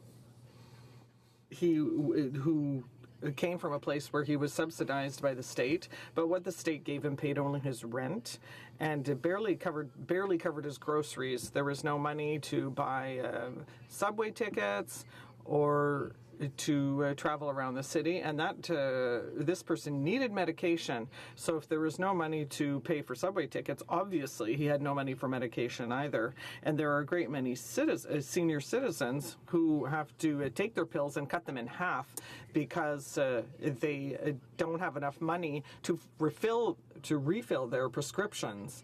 So that harms citizens in general, and there are many seniors who take medication, and there are many seniors who live below the poverty line, especially senior women. So they will harm our seniors, especially women, because of CETA. Resuming debate, the honourable member for Regina Leuven. Thank you, Mr. Speaker. Trade between Canada and Europe is already free. There are very few tariffs between Canada and the European Union, which raises the question of why we need this comprehensive economic and trade agreement. But, Mr. Speaker, if we are to evaluate it as a trade agreement, then a logical starting point is to look at the current pattern of trade between Canada and the European Union. In 2015, Canada exported $38 billion of merchandise to the EU and imported $61 billion of merchandise from the European Union. Mr. Speaker, that meant a trade deficit of $23 billion. This imbalance means that if CETA functions as advertised and increases two-way trade, it will also aggravate our trade deficit. For example, a 10% increase in bilateral trade would increase our exports by $4 billion and would increase our imports by $6 billion. That would make our trade deficit with the European Union $2 billion higher, a subtraction from output and employment in Canada. Mr. Speaker, the economic models that were used to argue for CETA simply assume balanced trade and full employment. But we know that those assumptions are unrealistic in the real world. Furthermore, these models do not take into account, and indeed the government has made no effort to take into account, the consequences of Brexit. The United Kingdom was the only major European economy with which Canada ran a trade surplus. In 2015, we exported $16 billion to the UK and imported $9 billion from the UK. But of course, the United Kingdom is no longer part of the European Union. So if we look just at the remaining EU countries, we find that Canada exported only $22 billion of merchandise to them, but imported $52 billion. What this means is that taking the United Kingdom out of the equation, we imported more than twice as much as we exported to the rest of the European Union. Indeed, with those countries, we suffered a trade deficit of $30 billion. In this new scenario, without the UK, a 10% increase in bilateral trade would boost Canada's exports by only $2 billion and would increase our imports by $5 billion. That would make our trade deficit with what remains of the EU $3 billion higher, an even larger subtraction from Canadian output and employment. So just in terms of trade flows, it's not at all clear that this agreement could deliver a benefit to Canada. But even if we imagine that CETA did boost Canadian output and employment, we should remember that it will also make it easier for European companies to bring in temporary foreign workers. So there's absolutely no reason to expect that any potential increase in employment would actually benefit Canadian workers. Another major problem with CETA is that, as I suggested at the start of my speech, it's not really about trade. In fact, one of the negative consequences of this deal would be to extend the duration of patents on pharmaceuticals. Now, Mr. Speaker, this is the opposite of free trade. Extending patents is actually more restrictive of trade, and it would have the consequence of driving up the price of pharmaceuticals for provincial health insurance plans, as well as for individual Canadians. Perhaps the most controversial element of CETA is the investor-state provision. Now, in order to try to get the deal through, the government did water down these provisions somewhat. But I think the question we need to be asking is, why is there any need for investor-state provisions in CETA? Do Canadian investors not have confidence in the European court system? Do European investors not have confidence in the Canadian judicial process? Of course, investor-state provisions have their origin in the North American Free Trade Agreement, where Canadian and American investors did have doubts about the Mexican judicial system. And those doubts may have been well-founded. But what's important to note is that since NAFTA came into effect, its investor-state provisions have not been used principally against Mexico. They've been used principally against Canada, against our country. So, Mr. Speaker, I think it's actually worth reviewing some of the NAFTA Chapter 11 cases that have been brought against Canada. If we go back to the 1990s, there was the famous Ethel case, in which an American corporation sued Canada for trying to ban a gasoline additive, MMT, which was already banned in the United States. Well, ultimately, the government of Canada gave in on this. It had to pull the regulation and also pay the company $13 million US. There was another more recent case with Abitibi-Bowater, which had received rights to water in Newfoundland and Labrador in order to operate pulp and paper mills. When the company closed the last of those mills, the provincial government tried to retake those water rights. So Abitibi-Bowater sued Newfoundland under NAFTA. Now, how could it do that, Mr. Speaker? Because, of course, Abitibi-Bowater is a Canadian company. Well, it simply registered itself in the United States so that it was then able to avail itself of NAFTA's Chapter 11 to sue a Canadian government. And in the end, the federal government ended up paying Abitibi-Bowater $130 million to resolve this case, essentially to compensate it for the loss of water rights that it wasn't even using. Now, the most recent case I'll mention is Lone Pine Resources. This is an Alberta oil and gas company that registered itself in Delaware and is suing Canada under NAFTA over the province of Quebec's ban on fracking. And, Mr. Speaker, it's claiming $250 million in compensation.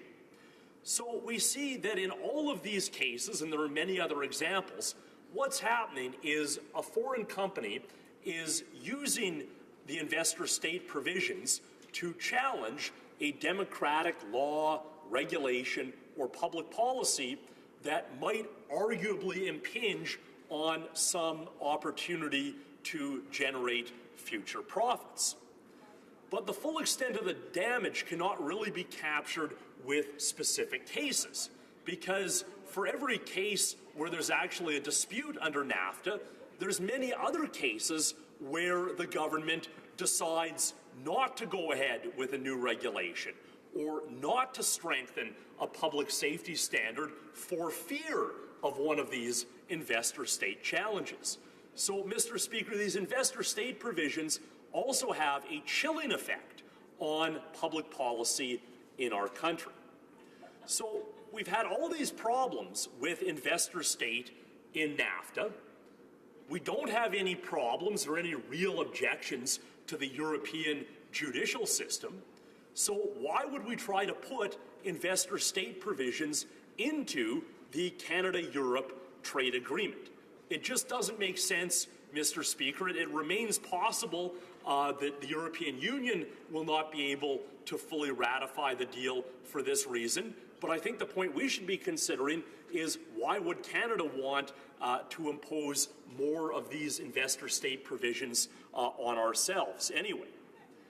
So, Mr. Speaker, to wrap up, there is absolutely no case for CETA as a trade deal. If you look at it in terms of trade flows, it really wouldn't be advantageous to Canada.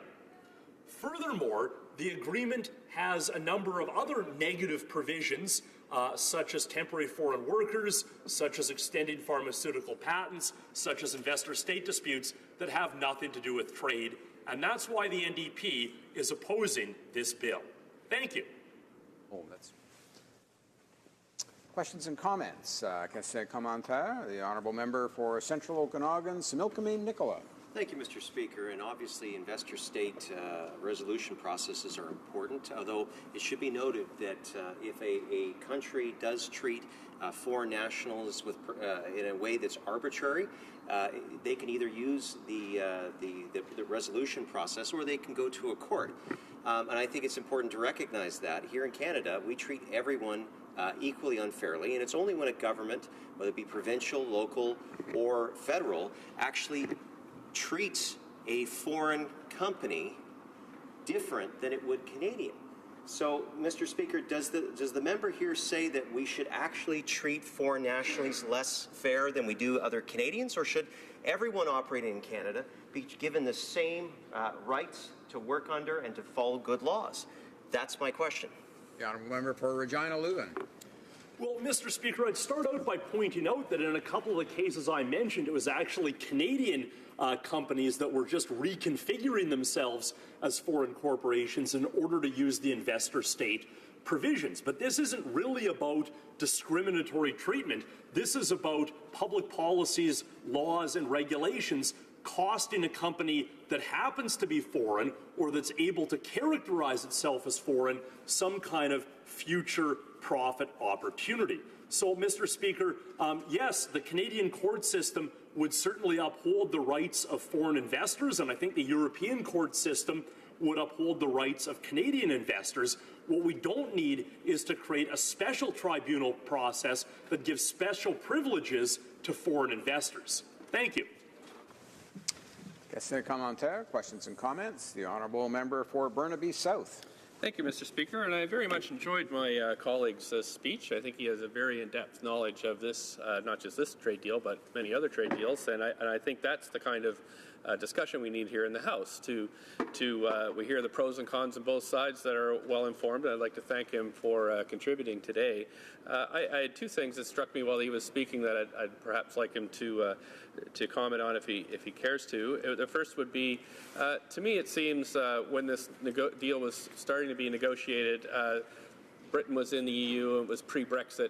Also, it was before the election of Donald Trump as the president, and it seems the world has kind of moved on from where we were when we were first negotiating this trade deal, Mr. Speaker. And so I'm wondering if perhaps by signing this deal, the Liberals are committing us to the past. The Conservatives certainly negotiated this deal under different global a different global setting. The Liberals kind of picked it up and are taking credit for it, but I'm wondering if they, I wonder if they could have done a better deal looking more at what's coming down the pipe. And Mr. Speaker, trade with Europe is too important to get wrong.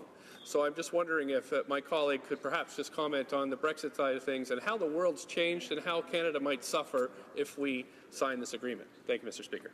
Member for Regina Leuven. Well, thank you, Mr. Speaker, and my colleague is certainly correct that past Conservative and Liberal governments have taken the attitude that they should just sign any and all free trade agreements that they can, without much regard for whether or not they're good deals, without much regard for the actual provisions of those agreements. And that's one of the ways that we've gotten into trouble with things like investor state. My colleague is also correct to note that there has been a shift away from this logic of free trade all the time at all costs. There is sort of a reevaluation of corporate globalization, what it means for working people. And so rather than rushing ahead with this deal, I do think it would make sense for Canada to reevaluate our position as well, to reevaluate our position in this changed world. And certainly in terms of Brexit, as I pointed out in my speech, what it does is to remove from the European Union the one major economy with which we were running a trade surplus. So the trade imbalance that Canada suffers with what's left of the European Union is even worse, and the potential negative consequences of getting this deal wrong are even more dire. So, Mr. Speaker, I think my colleague has added some very good reasons to vote against Bill C-30. Resuming debate, the Honourable Parliamentary Secretary to the Minister of Families, Children and Social Development. Well, thank you, Mr. Speaker. And as you know, this side of the House is strongly in favor of CETA because, Mr. Speaker, trade means more growth, and more growth means more jobs, Mr. Speaker, which is what this government is all about. And we are thrilled to be signing this progressive trade agreement with our European partners. Our Minister of International Trade has worked so long and hard on this, and as a number of speakers have already mentioned, the other side of the House also put in considerable effort on this trade agreement, and it will deliver tangible growth and opportunities for our middle class. CETA will also provide a strong foundation for Canada and the EU to demonstrate leadership on an inclusive, progressive approach to global trade. And, Mr. Speaker, I'd like to end with moving the following motion. I move, seconded by the member of Orleans, that the question now be put.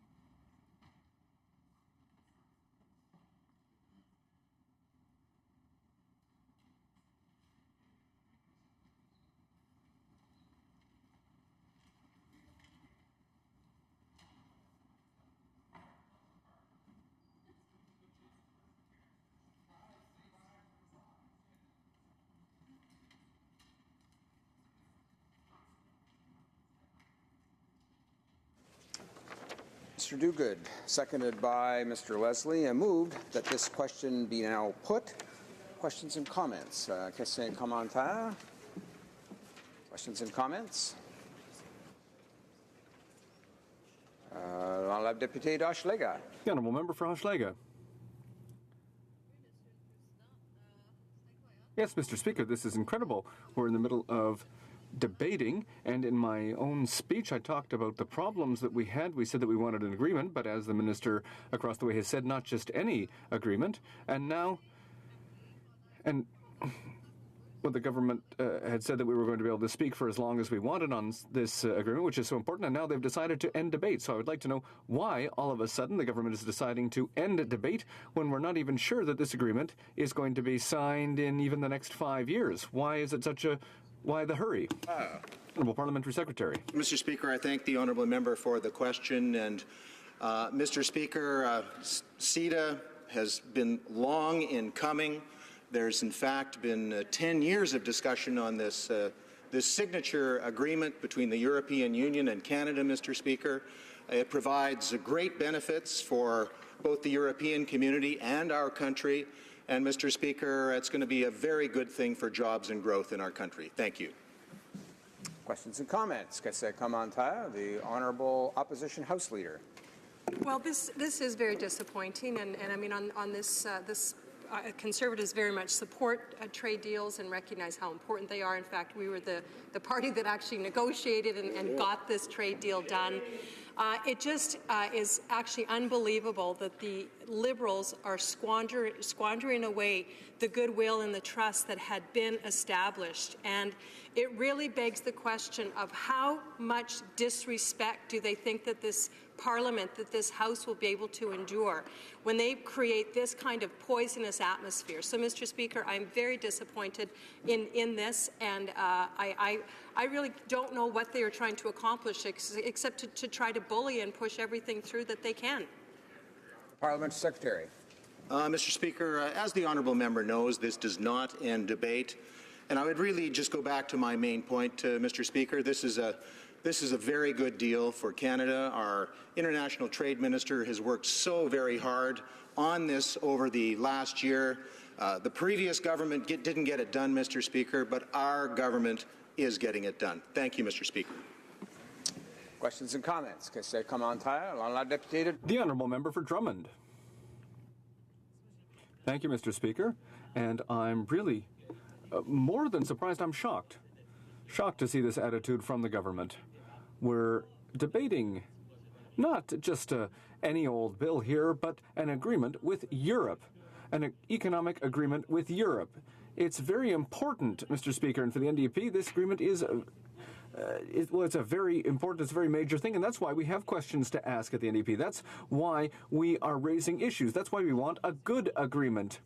Mr. Speaker, I've met with all of the stakeholders in agriculture in my riding, the cheese producers in my riding, and I'll be meeting with the cheesemakers at Notre-Dame-de-Conseil soon, the Fromagerie de Drummondville, Le Maire.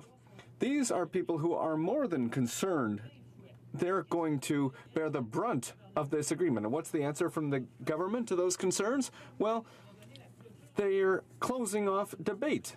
This is shameful, Mr. Speaker, shameful. And I'm really very shocked, not personally for myself, because, well, I'm not shocked. It's the people that I represent who are saying right now, we have really major concerns about this, the impact it'll have on the dairy industry, the cheesemakers, and what you're doing is completely unacceptable. This is an insult to all those people who are fighting, who get up every morning to work. We have a limited amount of time. The Honourable Member, the Honourable Parliamentary Secretary. Thank you, Mr. Speaker. Again, I would just say what I've already said, which is that this is a very good agreement for our country, a very good agreement for the European Union, a very good signal to the world, Mr. Speaker, that we're not going to huddle into this protectionist shell. We are free traders in this country, Mr. Speaker. And again, I would congratulate our International Trade Minister for working so hard. As you know, Mr. Speaker, it looked pretty dark there for a while, but our International Trade Minister pulled it out of the fire. She was over in Europe doing great work on behalf of Canada, Mr. Speaker, and we're very proud of her and we're very proud of this government. Resuming debate, the Honourable Member for Burnaby South. Well, thank you, Mr. Speaker, and I'm disappointed again that the government is trying to shut off debate on this, because the only reason that I heard from the other side was that they're tired. And I don't think that's what we're paid $170,000 a year to do, is to stand up and say we're tired and we don't want to debate about important things like trade deals, Mr. Speaker. So it's shameful. It also shows the contempt that the Liberals are showing for this House. And I do want to put this bill in a bit of context, given what we've just seen here, Mr. Speaker. When you check how many bills have been put through this House since the great Liberals came to power, there's 10. There's only 10 bills that have gained royal assent. 5 of them have been money bills, so they have to pass. 1 of them was ordered by the court. which was the assisted dying bill. So if you think about the amount of work that this government has actually put forward in this place, it has been minimal.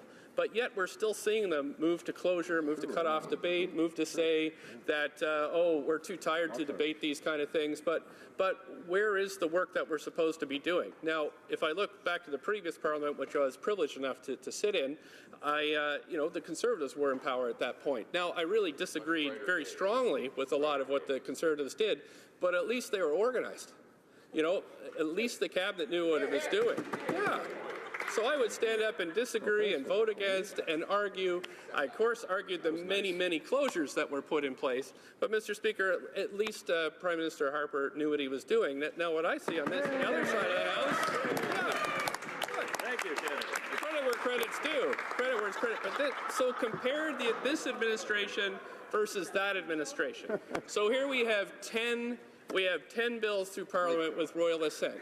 We have a stacking of the Senate that's happened, right? It's supposed to be very easy for the Liberals to pass through bills, but yet they're too incompetent to get it done, Mr. Speaker, and seem very confused. So if you take things like the Democratic Reform Bill, which we promised would take place before Christmas, and we'd have all these reforms, what have we seen? We've seen really nothing. Mr. Speaker. We have mass confusion about what the government thinks about what electoral formula should be used. We have a Democratic reform minister who apologizes day after day for screwing up, and then she comes back in here and does the same thing. We have disingenuous answers from the other side when it comes to question period, Mr. Speaker. I mean, if I have to hear the stock answers one more time from the House leader about their cash for access, I think I'm going to hang myself, because we don't have. We won't let you do that. No, thank you, colleagues here. But we are sick of this, Mr. Speaker, and for what? For 10 bills. 6 of them that weren't under their, that didn't have a chance of failing, really, Mr. Speaker. So this is very disappointing, and here we are moving into a debate on a bill that we cannot afford to get wrong, Mr. Speaker. Now, I know that where I was paying compliments to the Conservatives earlier about at least having a competent administration, I don't agree with them on this CETA agreement. And I was open to it in the last Parliament. I was open to it because it's very important to get our trade deals with Europe right. They're too important to get wrong, Mr. Speaker. And I do find it quite rich for the Liberals to take credit for the Conservatives' work, because what I can see. Well, Mr. Speaker, I mean, this is what this place is for, is to kind of call it as it is. Being in the official opposition in the last Parliament, not being there this Parliament, I think that what we can do in this place is kind of tell Canadians what's going on here, and that's been a great role of the NDP in the past, is to kind of, try to explain to Canadians in an honest way, these two parties you can hardly tell apart, so it's up for us to explain. Yeah, I'm sorry, I know. So, Mr. Speaker, this is disappointing. Now, there is a difference also between these two parties, I got to say, in how they put their bills forward. So, in the last Parliament, it was closure, ram it through, stack Senate, get it passed. Didn't agree with it, but at least they knew what they were doing. And at least it was genuine in the sense that they were going to, Prime Minister Harper and his cabinet would tell people what's going to happen, they would ram it down your throat, and then it was done. Okay, so you can fight against it, but at least you know it's coming. But on this side of the House, Mr. Speaker, what you get is endless fake consultation. So there's a wonderful article that was written in the late '60s about consultation. And I remember my great mentor of mine, Professor Patrick Smith, is the first one to bring it to my attention. And really, there's different forms of consultation that can take place around bills or any kind of government business. You can inform people about things. You can have a back and forth consultation. You can empower people. But the worst thing you can do, Mr. Speaker, is 2 things. The first is to manipulate people. The first is to give them fake information, make them think they're participating in something, have them fill out little cards and mail them back in, or cheesy online surveys, and then say that they've been consulted and just go ahead with what you were doing anyway. But the worst kind of participation is what this government does. It's called therapy. What they try to do is say, oh no, Canadians, you misunderstand. You're wrong thinking, and we're going to cure you of your bad ideas. And Mr. Speaker, that's what's happening on this side of the House. So I'd be remiss if I didn't come back to things like pipelines. If you promised the election that there would be a brand new consultation process, and we have a very strict and thorough science-based, evidence-based review process to replace the one that was basically ruined by the Conservatives, then you don't do it, and then you okay pipelines based on the previous regime. And then you tell Canadians they're wrong to be mad about this. You're wrong to tell First Nations that not having consent is okay. You're wrong to think that consent is necessary, but this is exactly what this side is doing. Why? To get 10 bills through Parliament, 6 of which would not fail. So, I mean, the incompetence that we're seeing here on this side from the Liberals is astounding, Mr. Speaker, and I think that it's showing in CETA. This bill is too important to get wrong. I think the Conservatives get wrong. I've said that in the last Parliament. I'll say it in this Parliament. I think they got it wrong. We can debate about that. But the Liberals are not doing us justice here, Mr. Speaker, by allowing us to stand up, to have a full debate on this, and to answer our questions honestly without talking points, Mr. Speaker. I think that's a problem. So I'm happy to answer questions, to give my suggestions how we might move forward in the new year, which is coming, Mr. Speaker. But I thank you for the time today to express my opinion. It doesn't look like we're going to have any time for questions and comments at this particular time, but the honourable member for Burnaby South will have 5 minutes for questions and comments when the House next returns to debate on the question.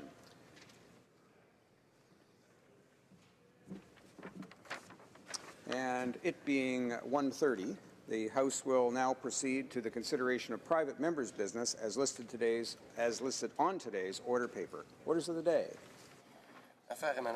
Private members' motions. On M73, concerning German Heritage Month, standing in the name of Mr. Tabarra. Resuming debate, the honourable member for Bow River. Thank you, Mr. Speaker.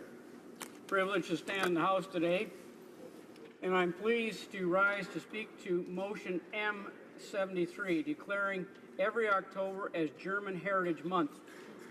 This historic connection of German people to Canada is an integral part of our societal fabric and has helped make us the greatest country in the world. Germans are known for many great things. They're known for their excellent cuisine. They're known for having produced some of the greatest musical masterpieces of all time. Their language intricately linked to many others, and many languages borrow from the German. They are a cultured people that gave us Bach, the Christmas tree, and blue jeans. Yes, Levi Strauss from Germany. There are many communities in our country that have significant German populations coming from various parts of Europe. The contribution of the German people to Canada has been remarkable. I would like to take the opportunity to speak about the various tenets of German culture that I think we can all appreciate. I'd like to talk about the delicious cuisine and drink. The Germans are known for their excellent culinary contributions that's been noted around the world. One of these greatest delicacies is sausage with sauerkraut. What a delicious meal. It seems as though the bitterness of the sauerkraut provides the perfect balance to the taste of the sausage.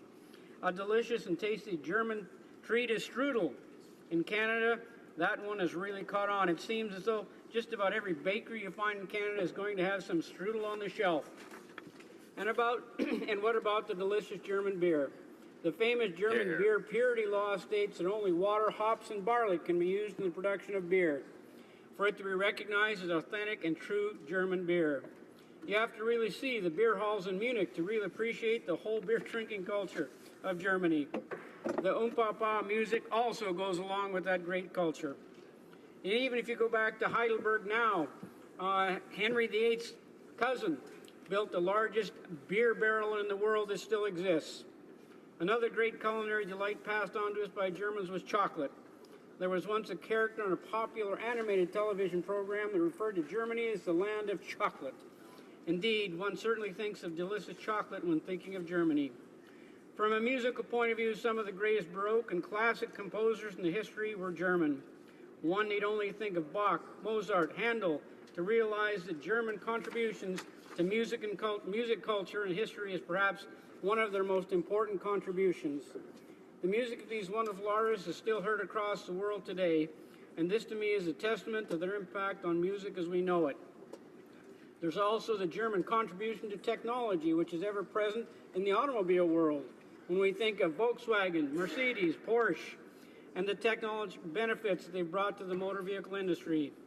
That, in my estimation, is one of the great contributions to that auto industry.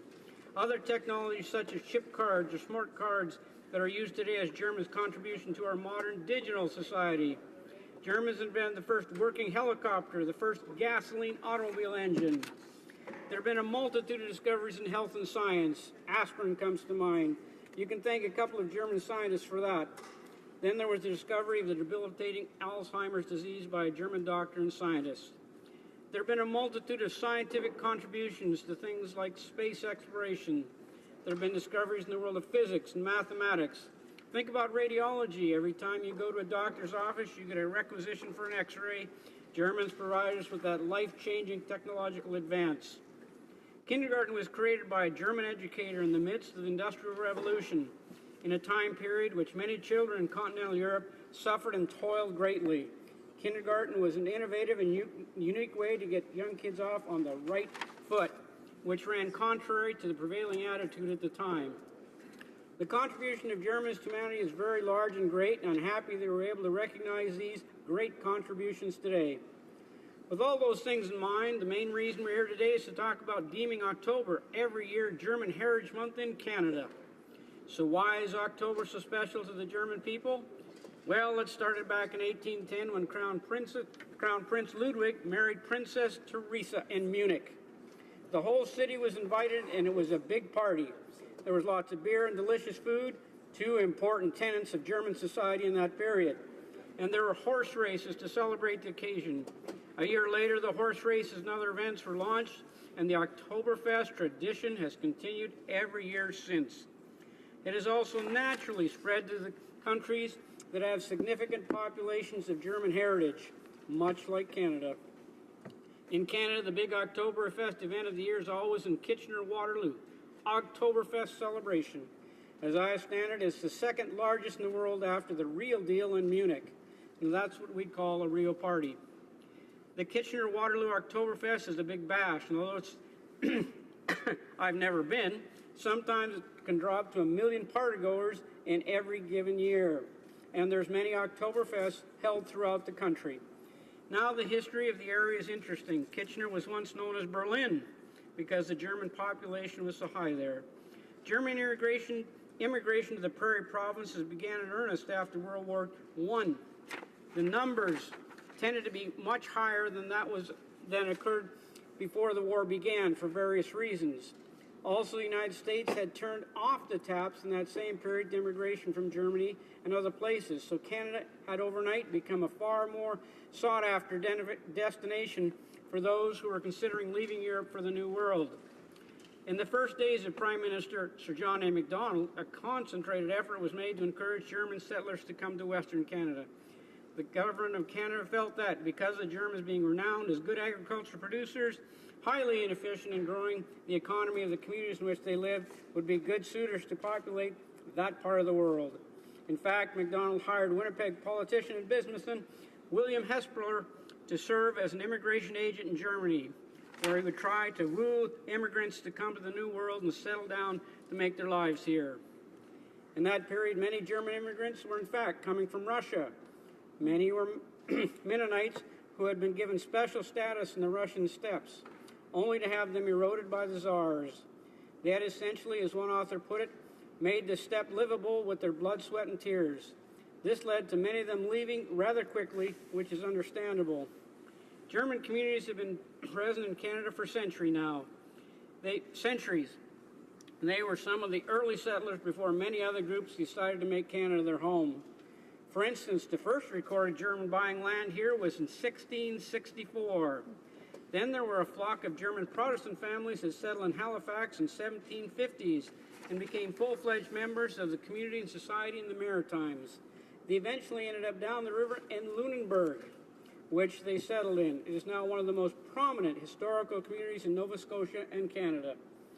The American Revolution then drove a number of German Americans to flee the fighting in the United States, and naturally Canada was a safe haven for German and Americans, especially those who considered themselves to be loyal to the British Crown. Germans continued to come to Canada. There was a brief interlude during the First and Second World Wars, but the post-war period saw a high number of skilled German immigrants coming to Canada and becoming an integral part of society in their newfound homes. There are German communities and cities with German-speaking people across Canada as well. In my own province, Alberta, there's a proud history of German settlement. Many Germans settled in Alberta in the late 1940s and 1950s to escape the carnage and poor economic conditions in Europe. The welcoming nature of Albertans and a desire to look forward towards the future help these new Canadians survive and thrive.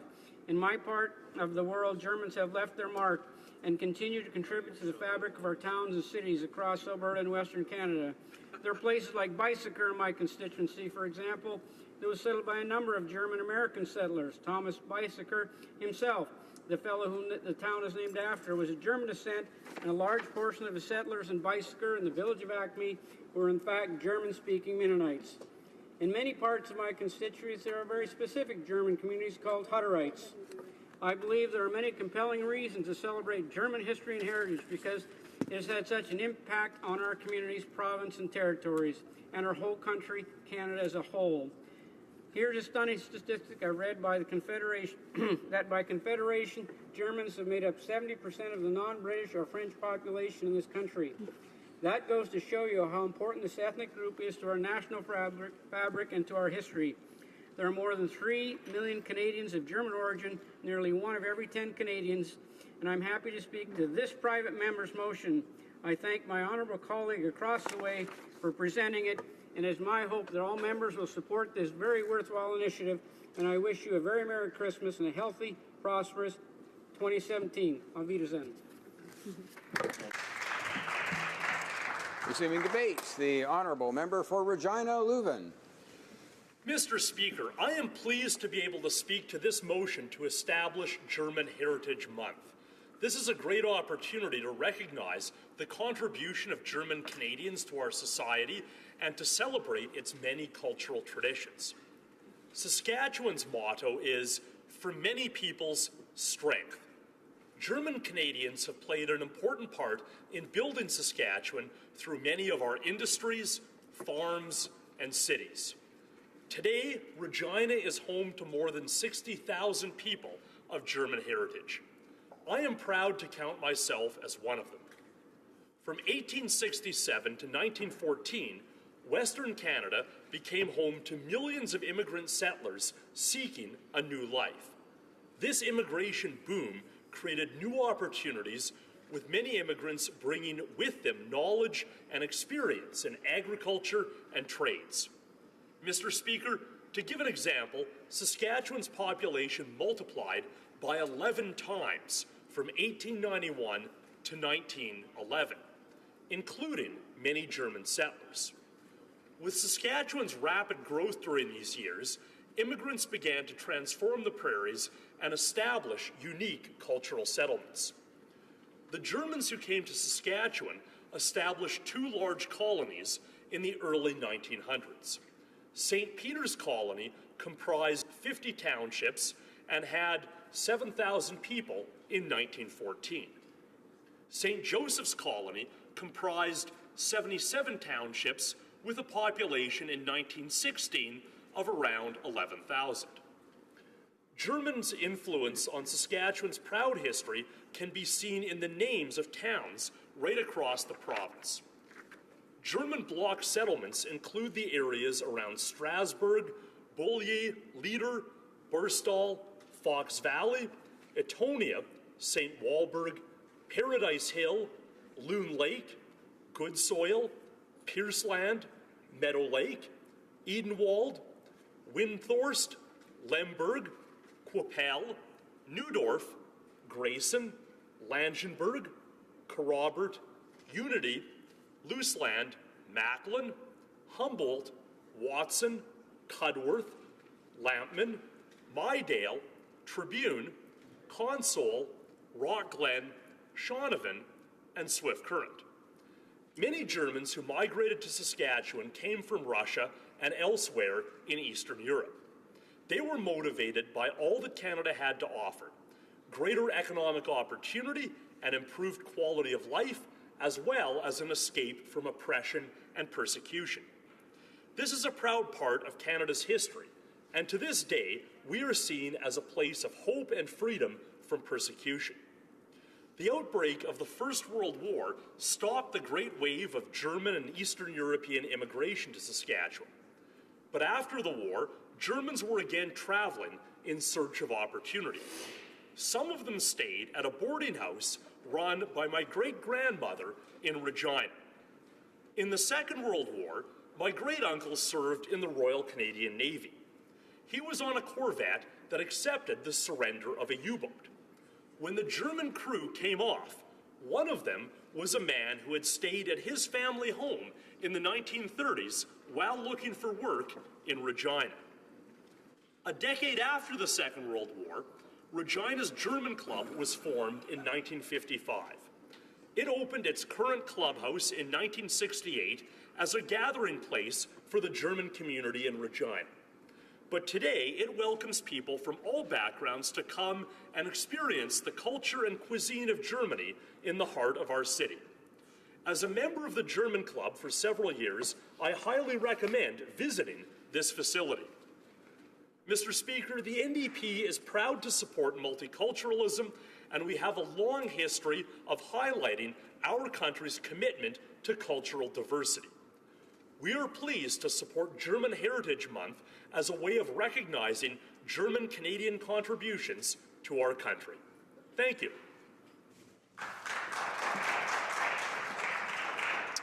Resuming debate.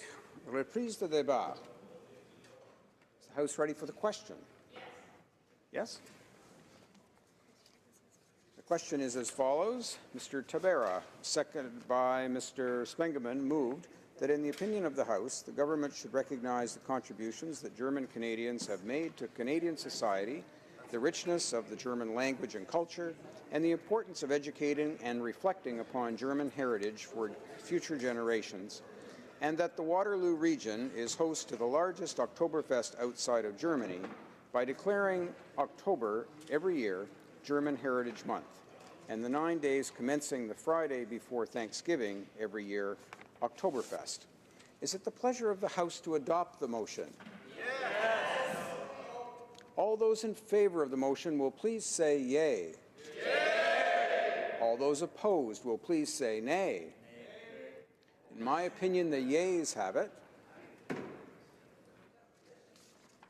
Pursuant to an order made on Thursday, December 1st, the recorded division stands deferred until Tuesday, December 13th, immediately before the time provided for private members' business. And it being 1:46, this House stands adjourned until next Monday at 11 a.m. pursuant to Standing Order 24-1.